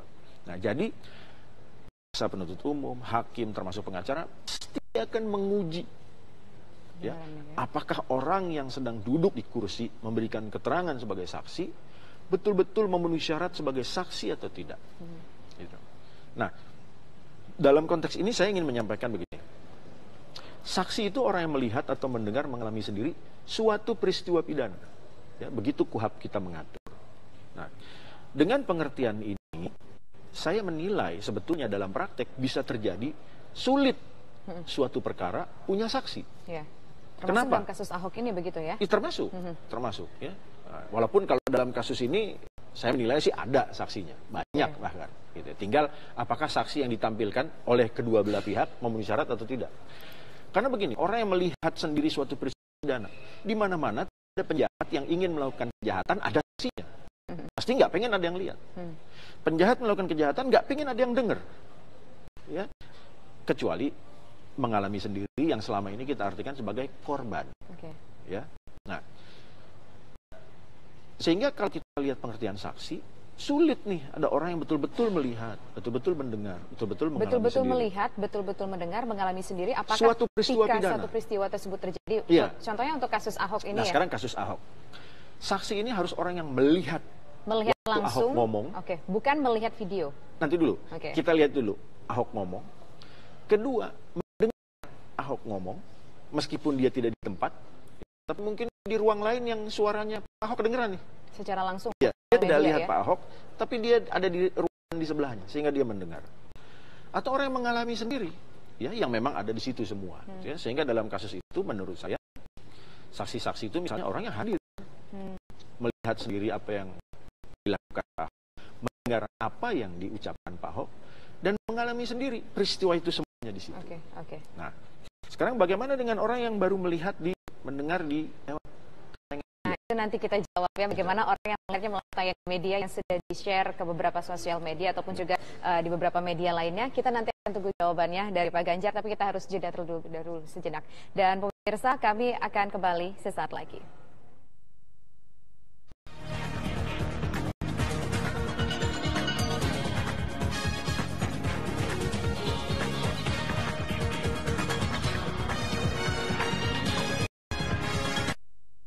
Kondusif meskipun tadi terdapat ataupun terjadi sedikit insiden, namun sudah berhasil diamankan oleh pihak kepolisian.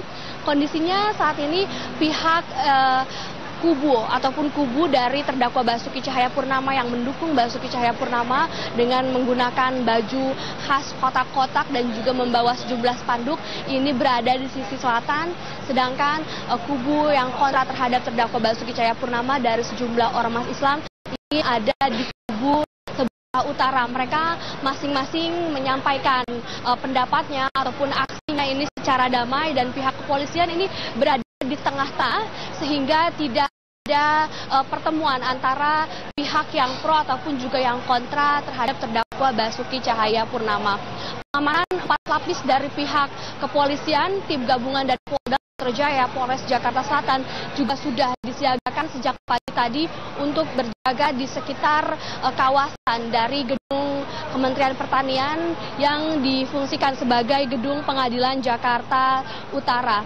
Hampir 2.500 personil saat ini dihadirkan ataupun disiagakan untuk mengamankan jalannya persidangan. Tadi terdakwa dari Basuki Cahayapurnama tiba sekitar 8.45, namun kami tidak melihat secara langsung kedatangannya.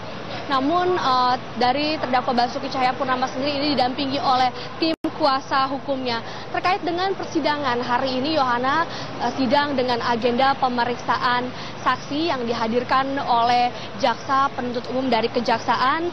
Setidaknya ada 6 orang saksi yang akan memberikan kesaksian terkait dengan pelaporannya atas dugaan penistaan agama yang dilakukan oleh terdakwa Basuki Cahayapurnama. Yang pertama saksinya adalah Habib Novel Khaidir Hasan alias Novel Khaidir Hasan, lalu juga Gus Joy Setiawan, Muhammad Burhanuddin, lalu Muksin alias Habib Muksin, Syamsul Hilal, serta Nandi Naksabandi. 6 orang saksi ini yang rencananya dihadirkan dalam persidangan. Sementara kami juga memantau melalui pantauan udara saat ini di luar gedung dari Kementerian Pertanian yang difungsikan sebagai Pengadilan Jakarta Utara. Saat ini kondisinya memang sudah ramai oleh massa pendukung ataupun juga massa yang kontra terhadap terdakwa Basuki Cahayapurnama. Pengamanan maksimal dari pihak kepolisian tadi juga sudah digelar apel pengamanan yang dipimpin oleh Kombes Pol Iwan Kurniawan selaku Kapolres Jakarta Selatan ini untuk mengamankan jalannya persidangan. Sementara untuk menuju ataupun masuk ke luar dari auditorium Kementerian Pertanian ini juga cukup sulit, Yohana, karena pihak kepolisian ini menutup pintu selatan dan juga pintu timur, sehingga hanya yang memiliki ID card saja yang bisa masuk ke dalam ruang persidangan. Tadi juga kami memantau bahwa pendukung Basuki Cahayapurnama juga tadi sudah bisa masuk karena mereka memiliki ID card ataupun tanda pengenal yang sudah terdaftar terlebih dahulu. Begitupun juga dari pihak ormas-ormas Islam tadi ada beberapa yang bisa masuk ke dalam ruangan persidangan karena mereka juga memiliki ID yang sudah terdaftar sebelumnya. Dan untuk saat ini memang kondisinya di auditorium gedung D Kementerian Pertanian ini hanya bisa diisi maksimal 100 orang, sehingga massa pendukung ataupun juga yang kontra terhadap terdakwa Basuki Cahayapurnama ini hanya bisa menjalankan ataupun melakukan aksi unjuk rasa di luar area dari auditorium Kementerian Pertanian. Yohana.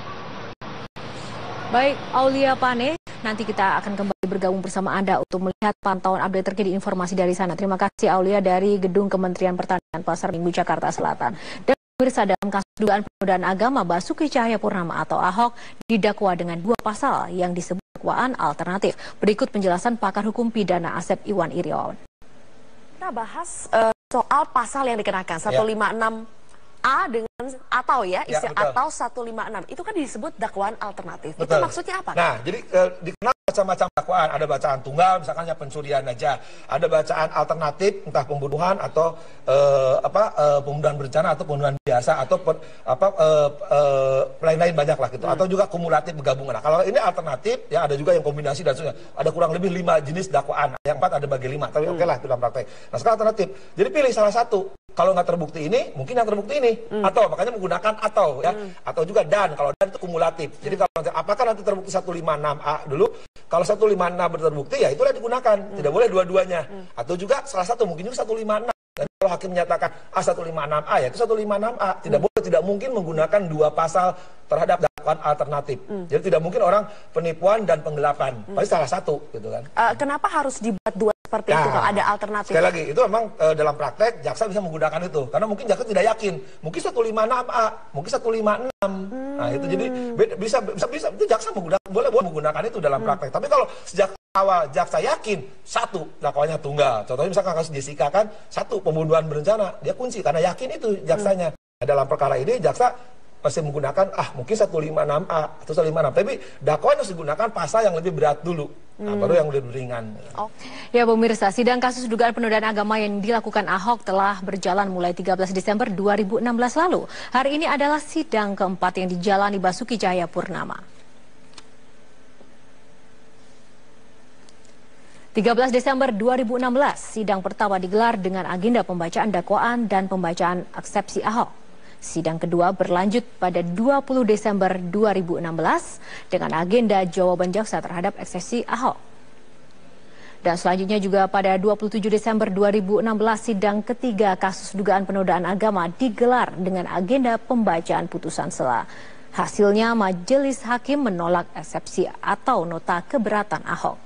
Hari ini sidang keempat digelar dengan agenda mendengar keterangan saksi-saksi. Sidang keempat ini dipindahkan ke auditorium Kementerian Pertanian karena faktor kapasitas ruangan sidang.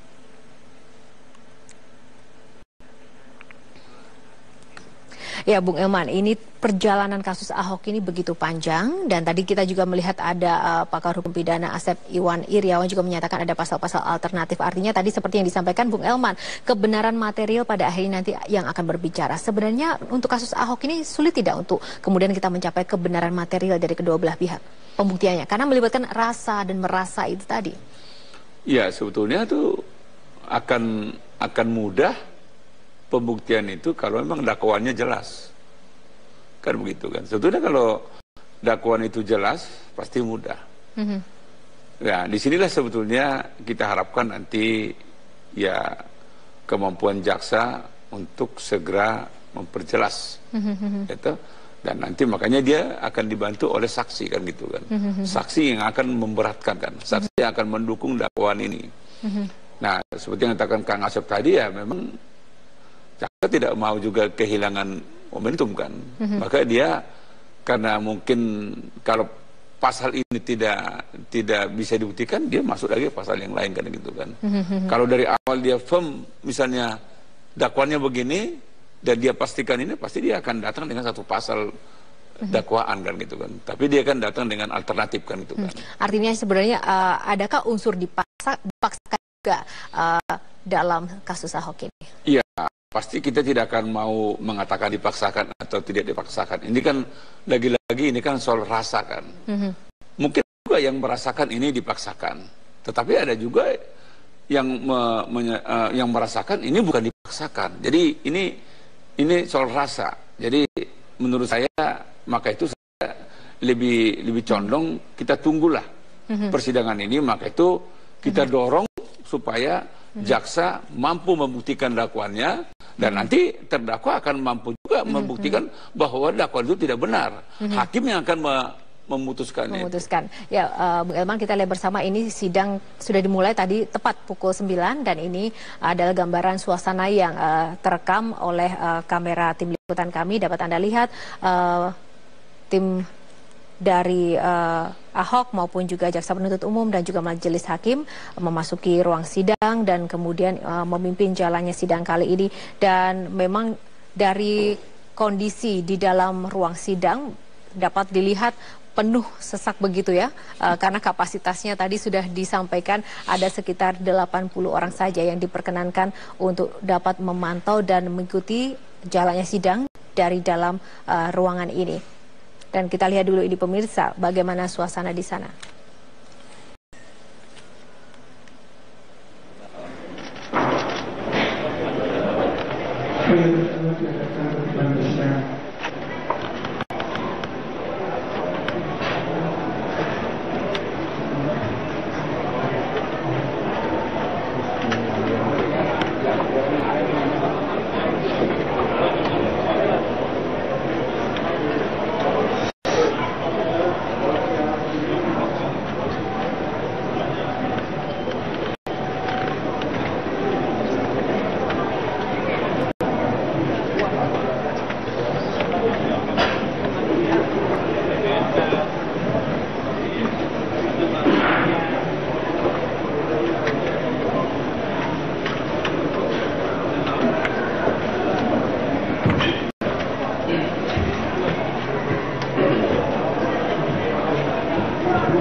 Ya, pemirsa, tadi adalah gambaran dari Basuki Cahayapurnama. Ahok pada pukul 9 tepat memasuki ruangan sidang dan sempat melambaikan tangan dan menyapa para pengunjung yang ada di ruang sidang.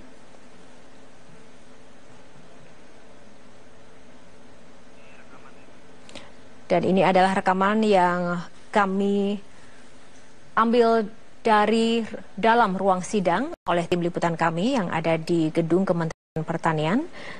Ketua Majelis Hakim Dwi Arso Budi Santiarto dan juga jajarannya membacakan tata cara dan juga tata tertib mekanisme jalannya persidangan pada hari ini. Dan kita lihat bersama ini ekspresi Ahok di awal sebelum sidang dimulai. Sidang ini berlangsung tertutup.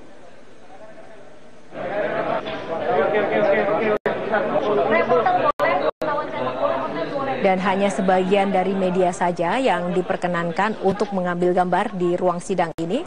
Dan itu pun hanya diberi waktu atau kesempatan yang cukup terbatas. Pengamanan juga dikerahkan di dalam area sidang. Sampai dengan yang dapat Anda lihat ini, awak media kemudian dipersilahkan untuk keluar dari area utama jalannya sidang Ahok yang keempat dengan agenda pemeriksaan saksi-saksi.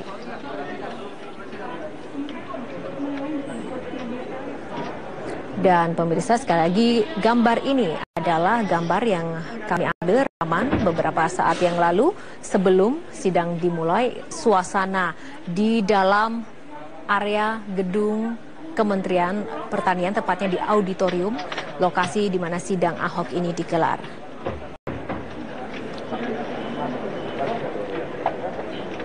Dan jika Anda lihat, ini ada suasana sebelum sidang dimulai.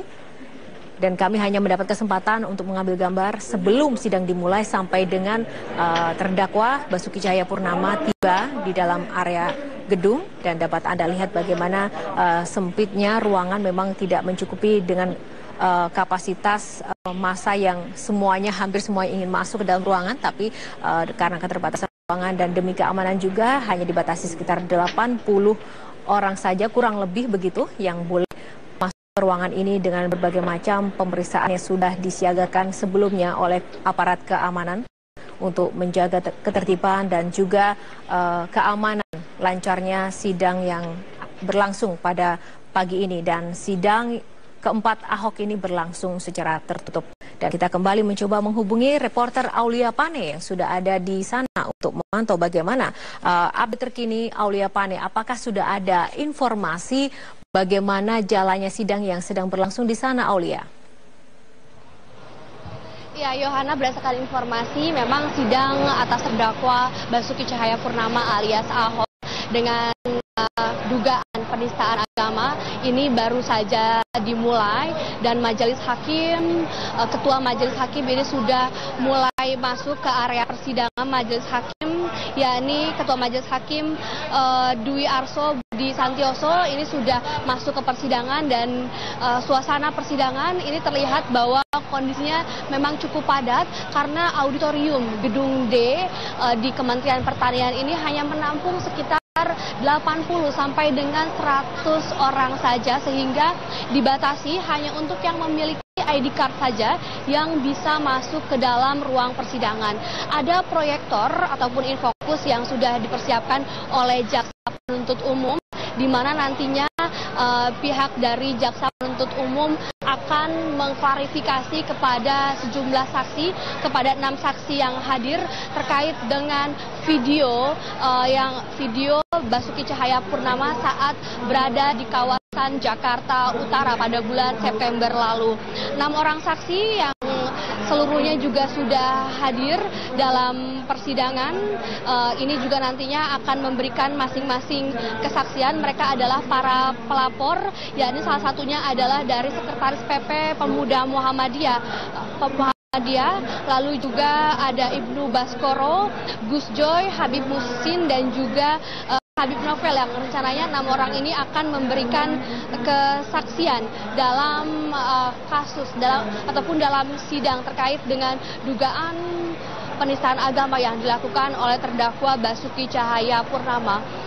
Dan terkait dengan saksi-saksi yang akan dihadirkan oleh jaksa penuntut umum saat ini adalah saksi terlapor, dan jika kita mengacu pada gelar perkara pada akhir tahun 2016 lalu, setidaknya ini ada 12 orang pelapor yang sudah dimintai keterangan terkait dengan kasus dugaan penistaan agama ini. Dan memang untuk saksi yang pertama dihadirkan adalah saksi pelapor, baru setelah itu saksi lain yang dipandang relevan dengan tujuan mengenai tindak pidana yang ada dalam dakwaan.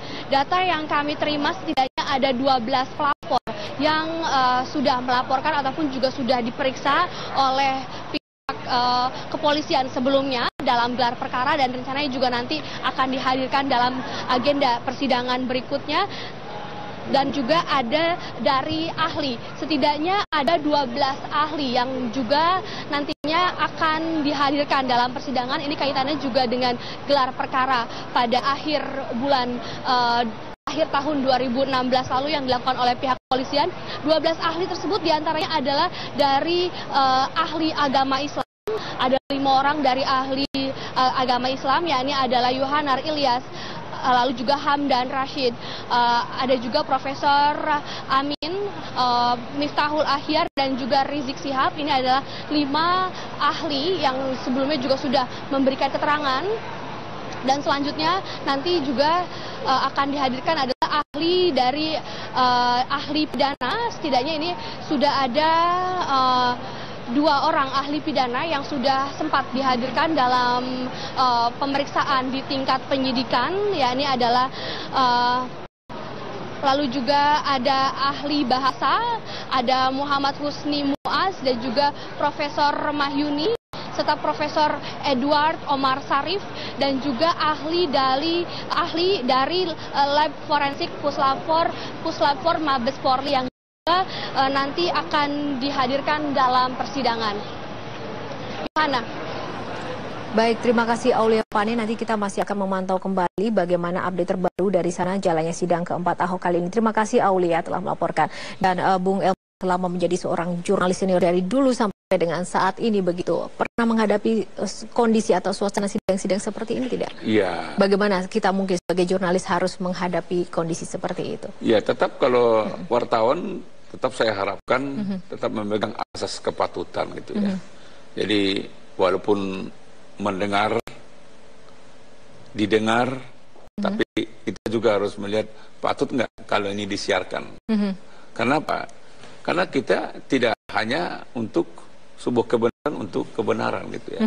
Untuk kebenaran, untuk kemaslahatan bangsa dan negara. Jadi saya harapkan teman-teman wartawan yang meliput di persidangan ini juga tetap menjunjung tinggi ya praduga tak bersalah, asas kepatutan. Jadi ada 10 pokok penulisan bidang hukum ini yang tentunya kita harapkan wartawan tidak boleh berpihak. Jadi wartawan itu juga harus merdeka. Dia tidak boleh pro sana pro sini. Dia harus menjadi pewarta yang benar gitu ya. Karena kalau dia nanti berpihak, itu nanti akan menimbulkan malapetaka itu. Apalagi kalau dia memberitakan yang tidak benar. Jadi beritakan aja yang benar, dan yang benar itu juga timbang-timbang lagi patut atau tidak patut gitu. Baik, terima kasih Bung Elman untuk waktu dan tadi penjelasan terkait dengan sidang Ahok dan juga pesan-pesan khususnya bagi para jurnalis dan pemirsa. Breaking News Metro TV masih akan kembali seusai jeda berikut ini.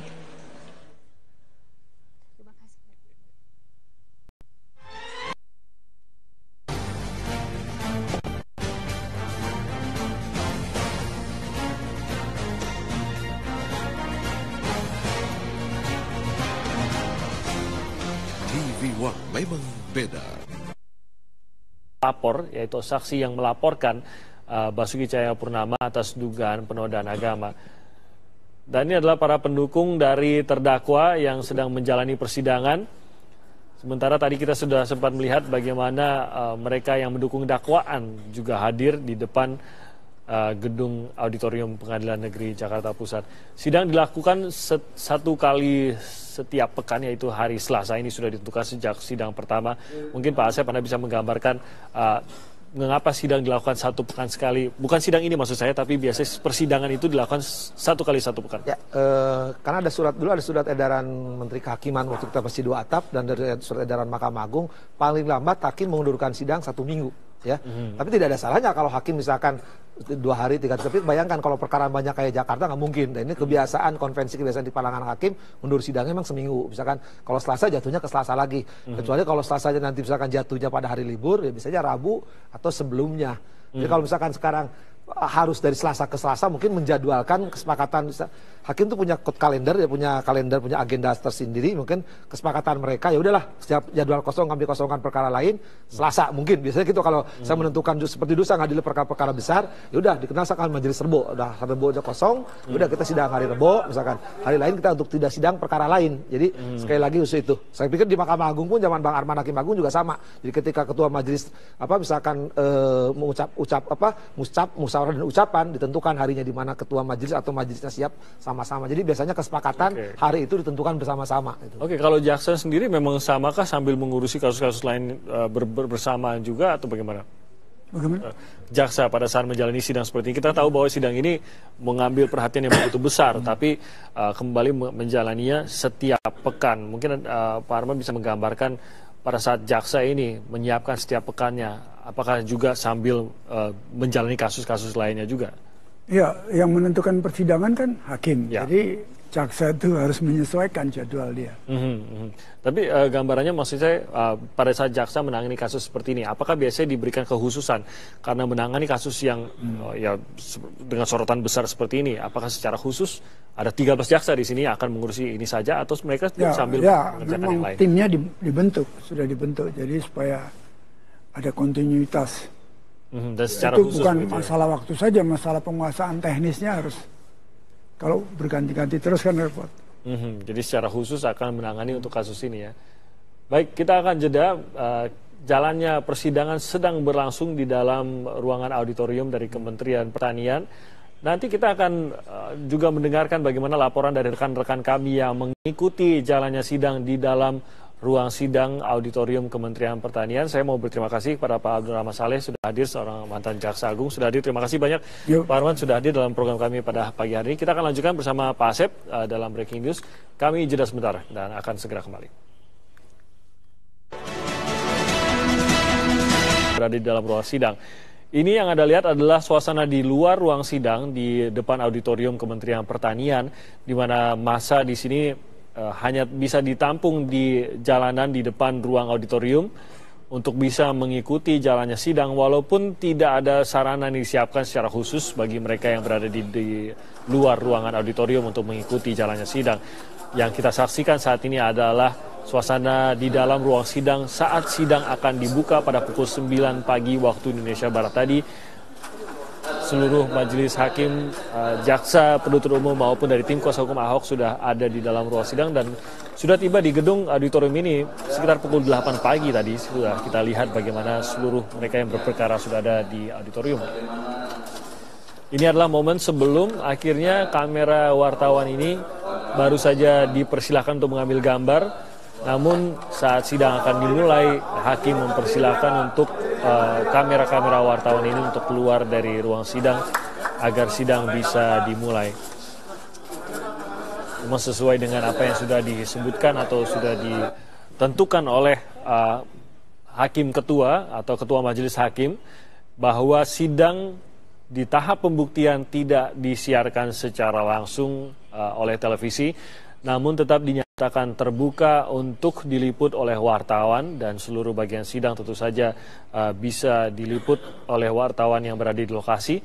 Walaupun kita kalau melihat di depan pintu masuk ruang sidang ini tidak seluruh wartawan pun bisa tertampung di dalam ruang sidang, sehingga banyak dari rekan-rekan wartawan yang masih menunggu di depan ruang sidang dan mungkin harus bergantian dengan teman-teman wartawan lainnya yang sudah berada di dalam ruang sidang. Kembali lagi bahwa area ini lebih luas, Pak Asep masih bersama kami, area ini lebih luas tampaknya dibandingkan dengan area gedung Pengadilan Negeri Jakarta Pusat yang lama di Jalan Gajah Mada. Tapi di sisi lain memang semakin banyak massa yang bisa hadir juga di sini ya, seperti yang kita lihat ini. Tapi kembali lagi bahwa apapun yang terjadi di luar ini tidak boleh mempengaruhi keputusan hakim dalam ruang sidang ya Pak Asep? Ya kalau boleh saya mengkritisi gitu ya. Pemindahan ini apa alasannya, untuk kapasitas pengunjung lebih banyak atau keamanan kan? Kalau dari kapasitas toh terbukti jumlahnya dibatasin juga sama gitu kan dengan yang di Jakarta Pusat. Nah nampaknya juga faktor ini keamanan gitu kan. Tapi justru dengan keamanan saya lihat jangan-jangan jumlah pengunjung ini lebih banyak lagi kan. Nah kalau jumlah pengunjung lebih banyak, nah khawatir juga bagaimana mengendalikan situasi keamanan gitu kan. Nah sementara publik kan di lain pihak ingin tahu isinya kesaksian daripada para saksi itu kan. Bukan ngelihat apa ya, maaf ya, tadi kalau di awal ada sedikit riak kecil yang tidak kita inginkan kan, adu mulut dan sebagainya. Nah juga nampak juga kan seperti di luar tuh anak kecil yang memang tidak harus, kalau di ruang sidang nggak boleh anak kecil ada kan, catatan tidak boleh, sangat tidak boleh anak kecil tidak boleh masuk ruang sidang. Sekarang anak kecil entah kalau sedang libur entah apa, tapi saya pikir mungkin ya kepada semua pihak pun saya pikir untuk tidak dibawalah ke menonton ruang-ruang sidang tuh anak kecil. Saya pikir ya kita khawatirkan efek dampaknya. Saya pikir mungkin KPAI juga untuk menegur atau gimana supaya anak kecil tidak dilibatkan. Kalau itu ada anak kecil, saya kira janganlah gitu kan. Tapi ada yang menarik bagi saya gitu kan. Ketika tadi sidang ya, lihat ketegasan majelis, saya pikir mungkin tidak terekspos, cukup memperingatkan penonton juga kan. Cukup memperingatkan penonton, malah media juga kan, ketat aturannya. Saya pikir ini kita hormati. Artinya apa? Ketika persidangan berlangsung, saya pikir apa yang dikhawatirkan sementara orang atau tadi Bang Arman sebelumnya dan kita bahwa takut ada yang tidak tercover sehingga ada pihak-pihak yang tidak setuju. Saya pikir nanti saya pikir akan terungkaplah semuanya ya. Di putusan itu akan nampak seperti waktu putusan selah kan, dikemukakan semuanya. Jadi kalau ada kekhawatiran saya pikir ya mudah-mudahan tidak terjadi lah itu yang tidak kita inginkan. Apa yang disampaikan dalam tahap pembuktian ini yaitu kesaksian maupun keterangan ahli ini semuanya sebenarnya akan terangkum juga ya dalam tuntutan dan dalam replik begitu. Ya gini, jadi kita memahami dulu secara teori apa yang disebut pembuktian. Pembuktian itu adalah proses meyakinkan hakim, ya meyakinkan hakim dengan alat bukti yang sah, ya. Proses meyakinkan hakim dengan alat bukti yang sah di pengadilan. Jadi di pengadilan inilah diuji dengan alat bukti. Alat bukti yang satu ada 5 tadi, keterangan saksi, keterangan ahli, surat, petunjuk, dan keterangan terdakwa. Jadi ketika kemarin dakwaan secara redaksional, formal dianggap benar dalam arti redaksi, nah sekarang diuji isinya. Apakah isinya benar apa enggak? Cermat enggak? Jelas enggak? Lengkap enggak? Kalau kemarin kan uraiannya aja. Nah uraiannya di situ dengan alat bukti tadi. Nah sekarang publik ketahui juga. Kenapa? Yang pertama adalah saksi. Nah, di persidangan itu ada sidang pidana, sidang perdata. Sama-sama ada saksi. Tapi saksi di pidana nomor 1. Sedangkan saksi di perdata tidak nomor 1. Nomor 1 di perdata adalah surat. Ini ada filosofisnya. Filosofisnya apa?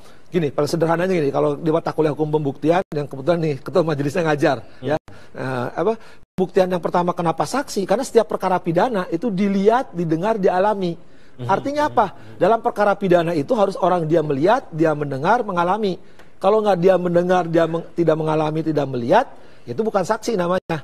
Nah, nanti harus ada berangkaian. Kalau cuma melihat aja, tidak mendengar, misalkan dia hanya mendengar, tapi dia nggak melihat, harus ada rangkaian dengan saksi lain.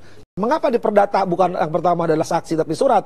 Karena setiap perkara perdata ekonomi itu tapi tercatat kan, ada bondnya dan apa. Dia ada filosofisnya. Jadi kenapa sekarang pembuktian dimulai dengan saksi? Belum ahli dulu loh, baru saksi dulu, nanti ahli belakangan. Saksi dihabiskan, baru ahli ya. Tadi untungnya supaya dia lihat nggak kelakuan terdakwa. Karena yang buktikan tadi kejadiannya, faktanya, peristiwanya. Kejadiannya tanda petik ya, dugaan penodaan agama. Apakah betul nggak penodaan agama? Siapa saksinya? Nah inilah yang dihadirkan. Dia lihat nggak? Dia dengar nggak? Dia ngalami nggak? Jadi kalau nanti ada saksi dia tidak lihat, dia tidak dengar, katanya itu namanya testimonium de auditu. Itu oleh hakim akan dikesampingkan, tidak punya nilai kesaksian. Atau saksi cuma satu, itu dikenal dalam hukum nullus testis, unus testis. Satu saksi bukan saksi. Jadi kalau satu orang saksi nggak berarti. Kalau ada satu saksi harus ada alat bukti lain. Makanya kan di pidana tuh hakim diyakinkan sekali lagi, bukan yakin plus alat bukti, tapi hakim diyakinkan karena apa? Karena alat bukti. Alat bukti tadilah, oh si A membunuh, nah dia lihat. Oh si A merkosa, dia lihat. Nah itu sekali lagi, ini dalam sekarang tahap pertama ini bagaimana sekarang jaksa meyakinkan hakim dengan saksi-saksi tadi 6. Nanti akan diuji. Apakah 6 dia melihat, dia mendengar, ya. Nah itulah batasannya. Jadi nanti hakim menilai. Jadi menilai saksi itu kesesuaian saksi satu dengan alat bukti lain, latar belakang saksi, ya itu akan dinilai oleh hakim.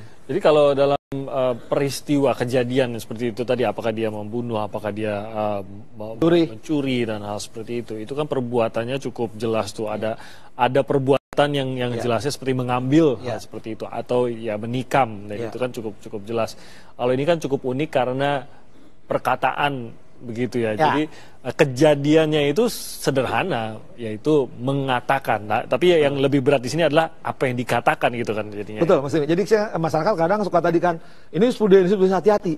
Kalau lihat 156 itu alternatif ya. Jadi barang siapa dengan sengaja di muka umum. Jadi barang siapa tuh orang dibuktikan. Sengaja ada sengaja nggak? Ya di muka umum, harus di muka umum. Nah ini alternatif, orang suka lupa. Bahwa 162 itu ada alternatif mengeluarkan atau menyatakan ucapan yang dinilai. Jadi kasusnya Pak Ahok ini menyatakan ucapannya tadi ya, yang menyatakan ABD lah, nanti kita lihat barang bukti. Atau melakukan perbuatan, hati-hati beda. Selama ini yang terjadi di kasusnya Eden, Abu Sadek, kemudian dan seterusnya, ya itu melakukan perbuatan.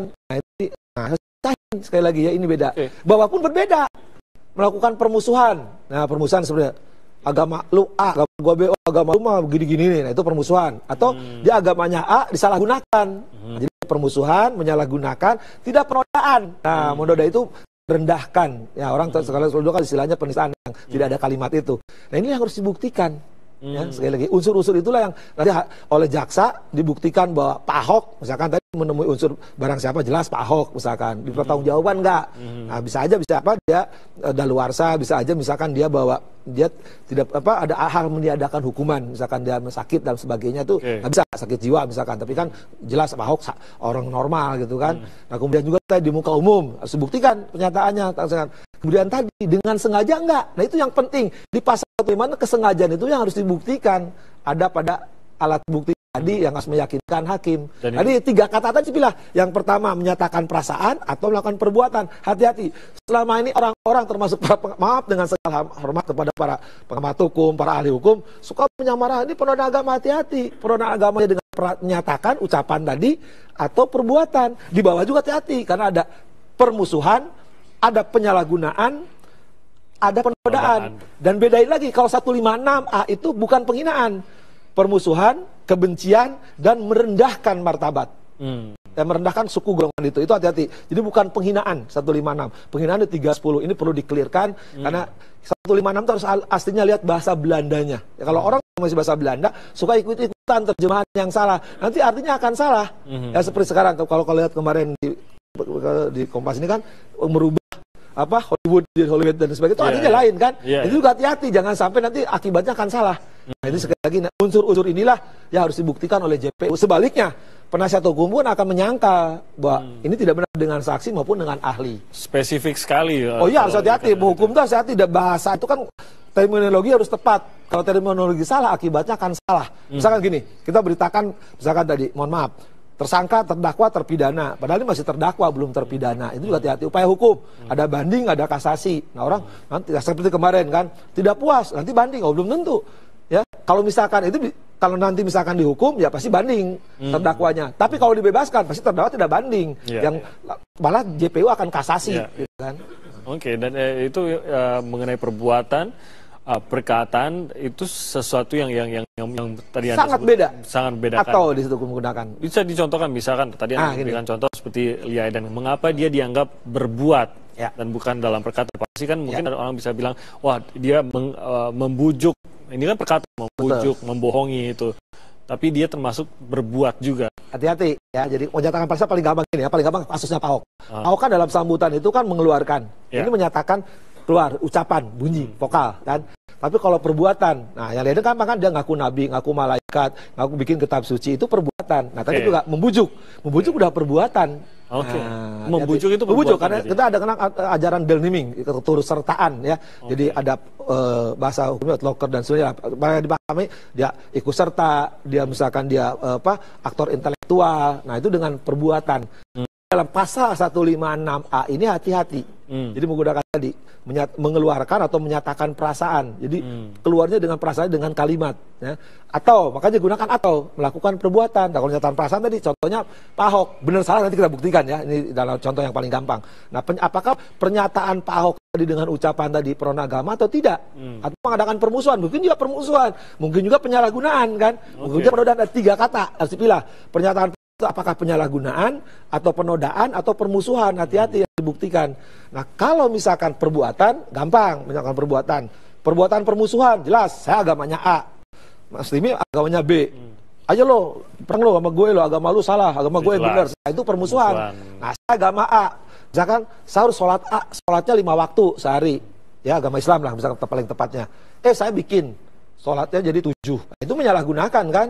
Nah, itu misalkan. Atau misalkan tadi penodaan, yang penodaan agama, melakukan perbuatan. Ya, misalkan orang sedang melakukan sholat, misalkan orang Islam kan, tiba-tiba dikencingin. Nah, itu kan menodai kalau orang sedang beribadah. Sedang beribadah, ya jangan melakukan perbuatan-perbuatan yang dilarang. Kalau sedang berbuat itu contoh-contoh yang memang harus dipahami. Kebanyakan ini orang tidak dipahami. Beberapa putusan Mahkamah Agung dengan tepat dan benar bagaimana merumuskan unsur ini. Tapi di publik sudah tercipta ini penodaan agama, padahal harus dibedain menyatakan perasaan atau melakukan perbuatan. Nanti kita akan bahas lebih lanjut lagi mengenai apa sebenarnya yang lebih tepat demikian penyebutannya. Saat ini kita sudah terhubung dengan Friska Clarissa yang berada di auditorium tempat berlangsungnya sidang penodaan agama. Friska, saya tadi sempat melihat wartawan cukup sulit memasuki ruang auditorium, sudah segitu penuhkah, dan bagaimana peliputan ataupun bagaimana masyarakat bisa mengikuti ini melalui rekan-rekan wartawan yang berada di sana? Ya, betul Timothy. Memang untuk mengikuti sidang keempat kasus dugaan penodaan agama dengan terdakwa Basuki Cahayapurnama ini jauh lebih ketat, utamanya untuk peliputan dibandingkan 3 sidang sebelumnya. Dalam sidang kali ini tadi, seperti yang disampaikan oleh pihak Pengadilan Negeri Jakarta Utara di awal, bahwa yang boleh mengambil gambar adalah juru kamera dalam waktu tertentu. Sebelum masuk ke tahap pemeriksaan, diberikannya keterangan dari para saksi pelapor pada hari ini. Tadi untuk sejumlah juru kamera mengambil gambar sudah masuk ke dalam ruang sidang untuk mengambil suasana sidang, tapi sebelum adanya saksi. Sementara untuk jurnalis lainnya, untuk reporter khususnya yang pada awalnya dikatakan boleh seluruhnya untuk meliput di dalam, untuk mencatat berupa notulensi apa yang ada di dalam muka sidang, ini mengalami kesulitan. Tadi sempat juga kami menanyakan apa alasannya tidak boleh memasuki ruang sidang, memasuki auditorium Kementerian Pertanian. Tapi dikatakan bahwa yang sudah ada perwakilannya, dalam artian yang sudah mengambil gambar, ini didahulukan, sehingga untuk yang juru reporter atau yang untuk notulensi dari hasil sidang ini atau jalannya persidangan ini diwakilkan oleh juru kamera. Tapi yang kami catat memang, mengapa sidang pembuktian ini dari pihak Pengadilan Negeri Jakarta Utara membatasi sejak awal. Pada awal, sebelum kasus ini bergulir ke persidangan, memang disepakati yang boleh dilakukan peliputan secara langsung adalah tahap awal persidangan. Dalam artian waktu itu pembacaan dakwaan, juga eksepsi terdakwa, jawaban atas eksepsi, dan juga putusan sela, dan nanti pembacaan replik, duplik, maupun vonis. Mengapa untuk tahap pembuktian ini begitu dijaga agar tidak dilakukan peliputan secara langsung, agar tidak timbul kontroversi antara masing-masing pihak? Karena dalam kasus dugaan penodaan agama ini ada 2 pihak, pihak yang pro dan juga yang kontra terhadap terdakwa. Sehingga memang yang betul-betul diketatkan oleh Pengadilan Negeri Jakarta Utara adalah agar antara satu saksi dengan satu saksi lainnya tidak saling mendengar keterangan masing-masing. Karena yang bisa diduga menjadi potensi nanti adanya gesekan antar kelompok masyarakat ini adalah dari keterangan saksi yang berbeda. Dalam hal ini ada 2 pihak yang dihadirkan oleh jaksa penuntut umum, yakni saksi pelapor juga saksi fakta yang dihadirkan oleh jaksa penuntut umum, maupun saksi fakta maupun ahli yang nantinya akan dihadirkan oleh pihak penasihat hukum terdakwa. Sehingga mulai sidang hari ini, tahap pembuktian pertama, penghadiran saksi fakta dari jaksa penuntut umum maupun tahap-tahap pembuktian ke depan, ini akan lebih ketat dibandingkan sidang-sidang awal dari kasus penodaan agama ini.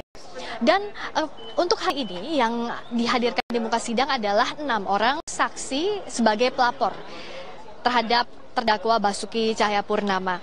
Sesuai dengan urutan yang diberikan oleh Jaksa Penuntut Umum yang juga disampaikan oleh tim kuasa hukum dari terdakwa Basuki Cahayapurnama, dan tadi juga sudah hadir memang ke auditorium Kementerian Pertanian ini adalah Novel Haidir Bamukmin yang melaporkan Basuki Cahayapurnama pada 6 Oktober lalu ke Barreskrim Polri.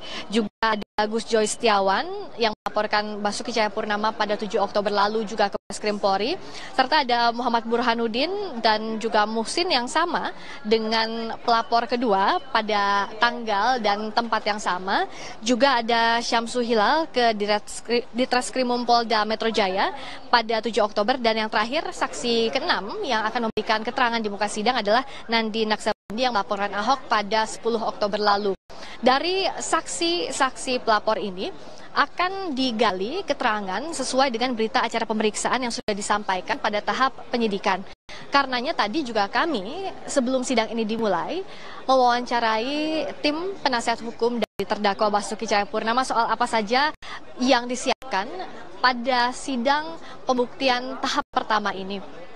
Tadi dikatakan oleh Sira Prayuna, mewakili tim penasihat hukum dari terdakwa, bahwa yang dipersiapkan adalah mempelajari kembali berita acara pemeriksaan yang sudah di tahap penyidikan sebelumnya, baik dari pihak terdakwa maupun penasihat hukum membaca kembali karena yang dihadirkan adalah saksi pelapor yang sudah dimintai keterangannya di tahap penyidikan.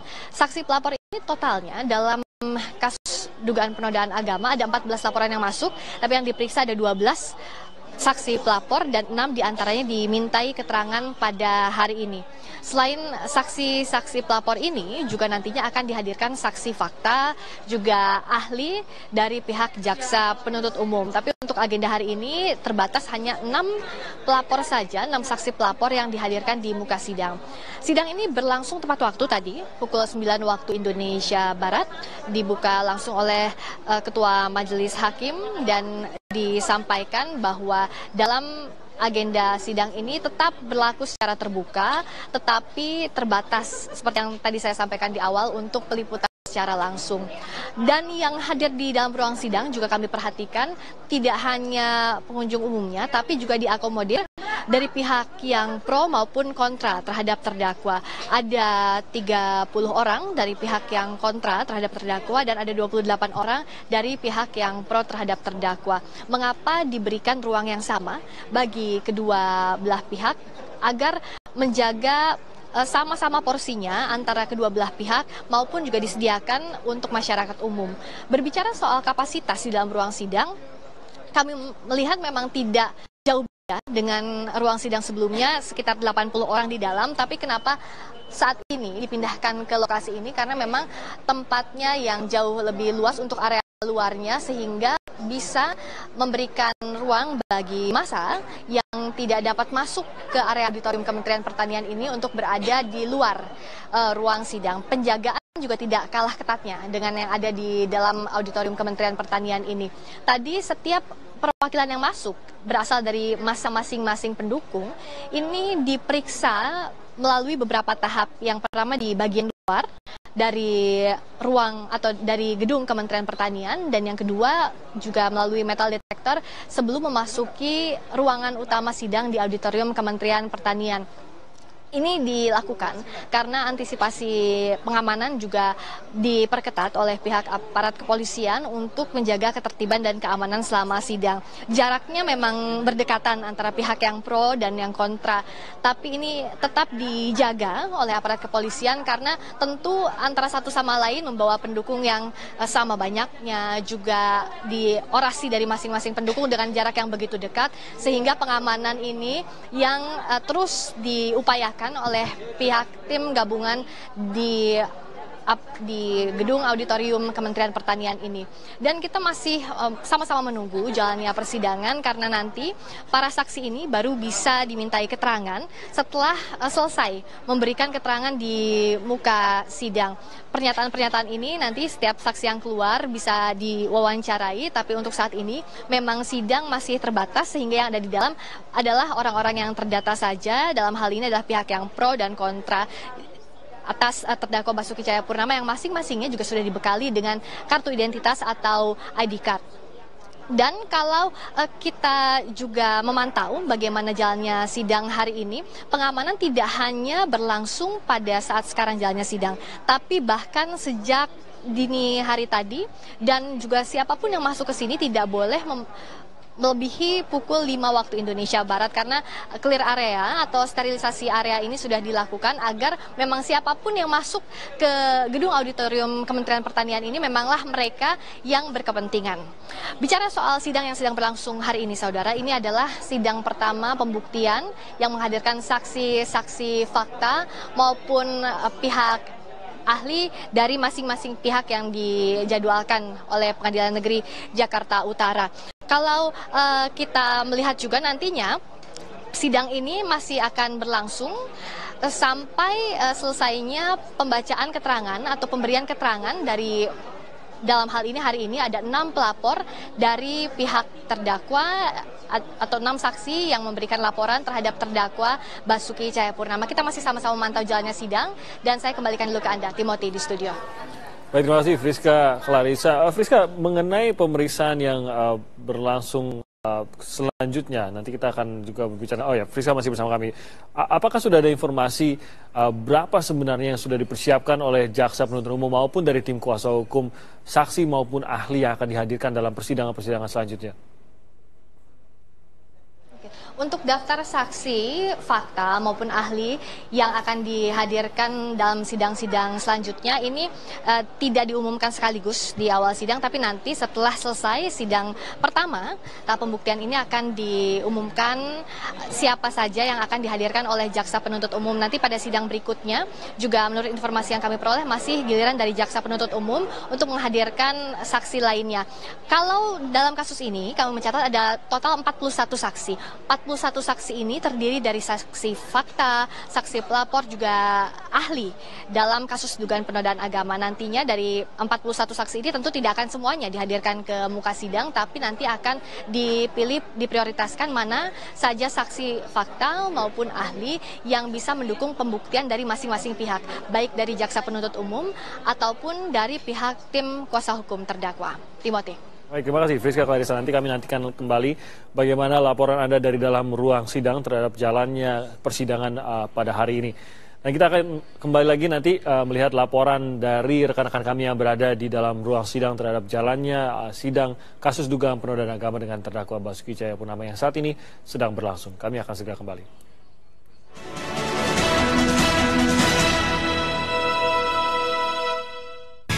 Tanpa kita sadari, kita beresiko terkena batu ginjal. Bila perlu, minum Batugain, bantu luruhkan batu ginjal. Cegah dari sekarang. Dari Kimia Farma. Masa depan bagaikan sebuah lembaran kertas putih.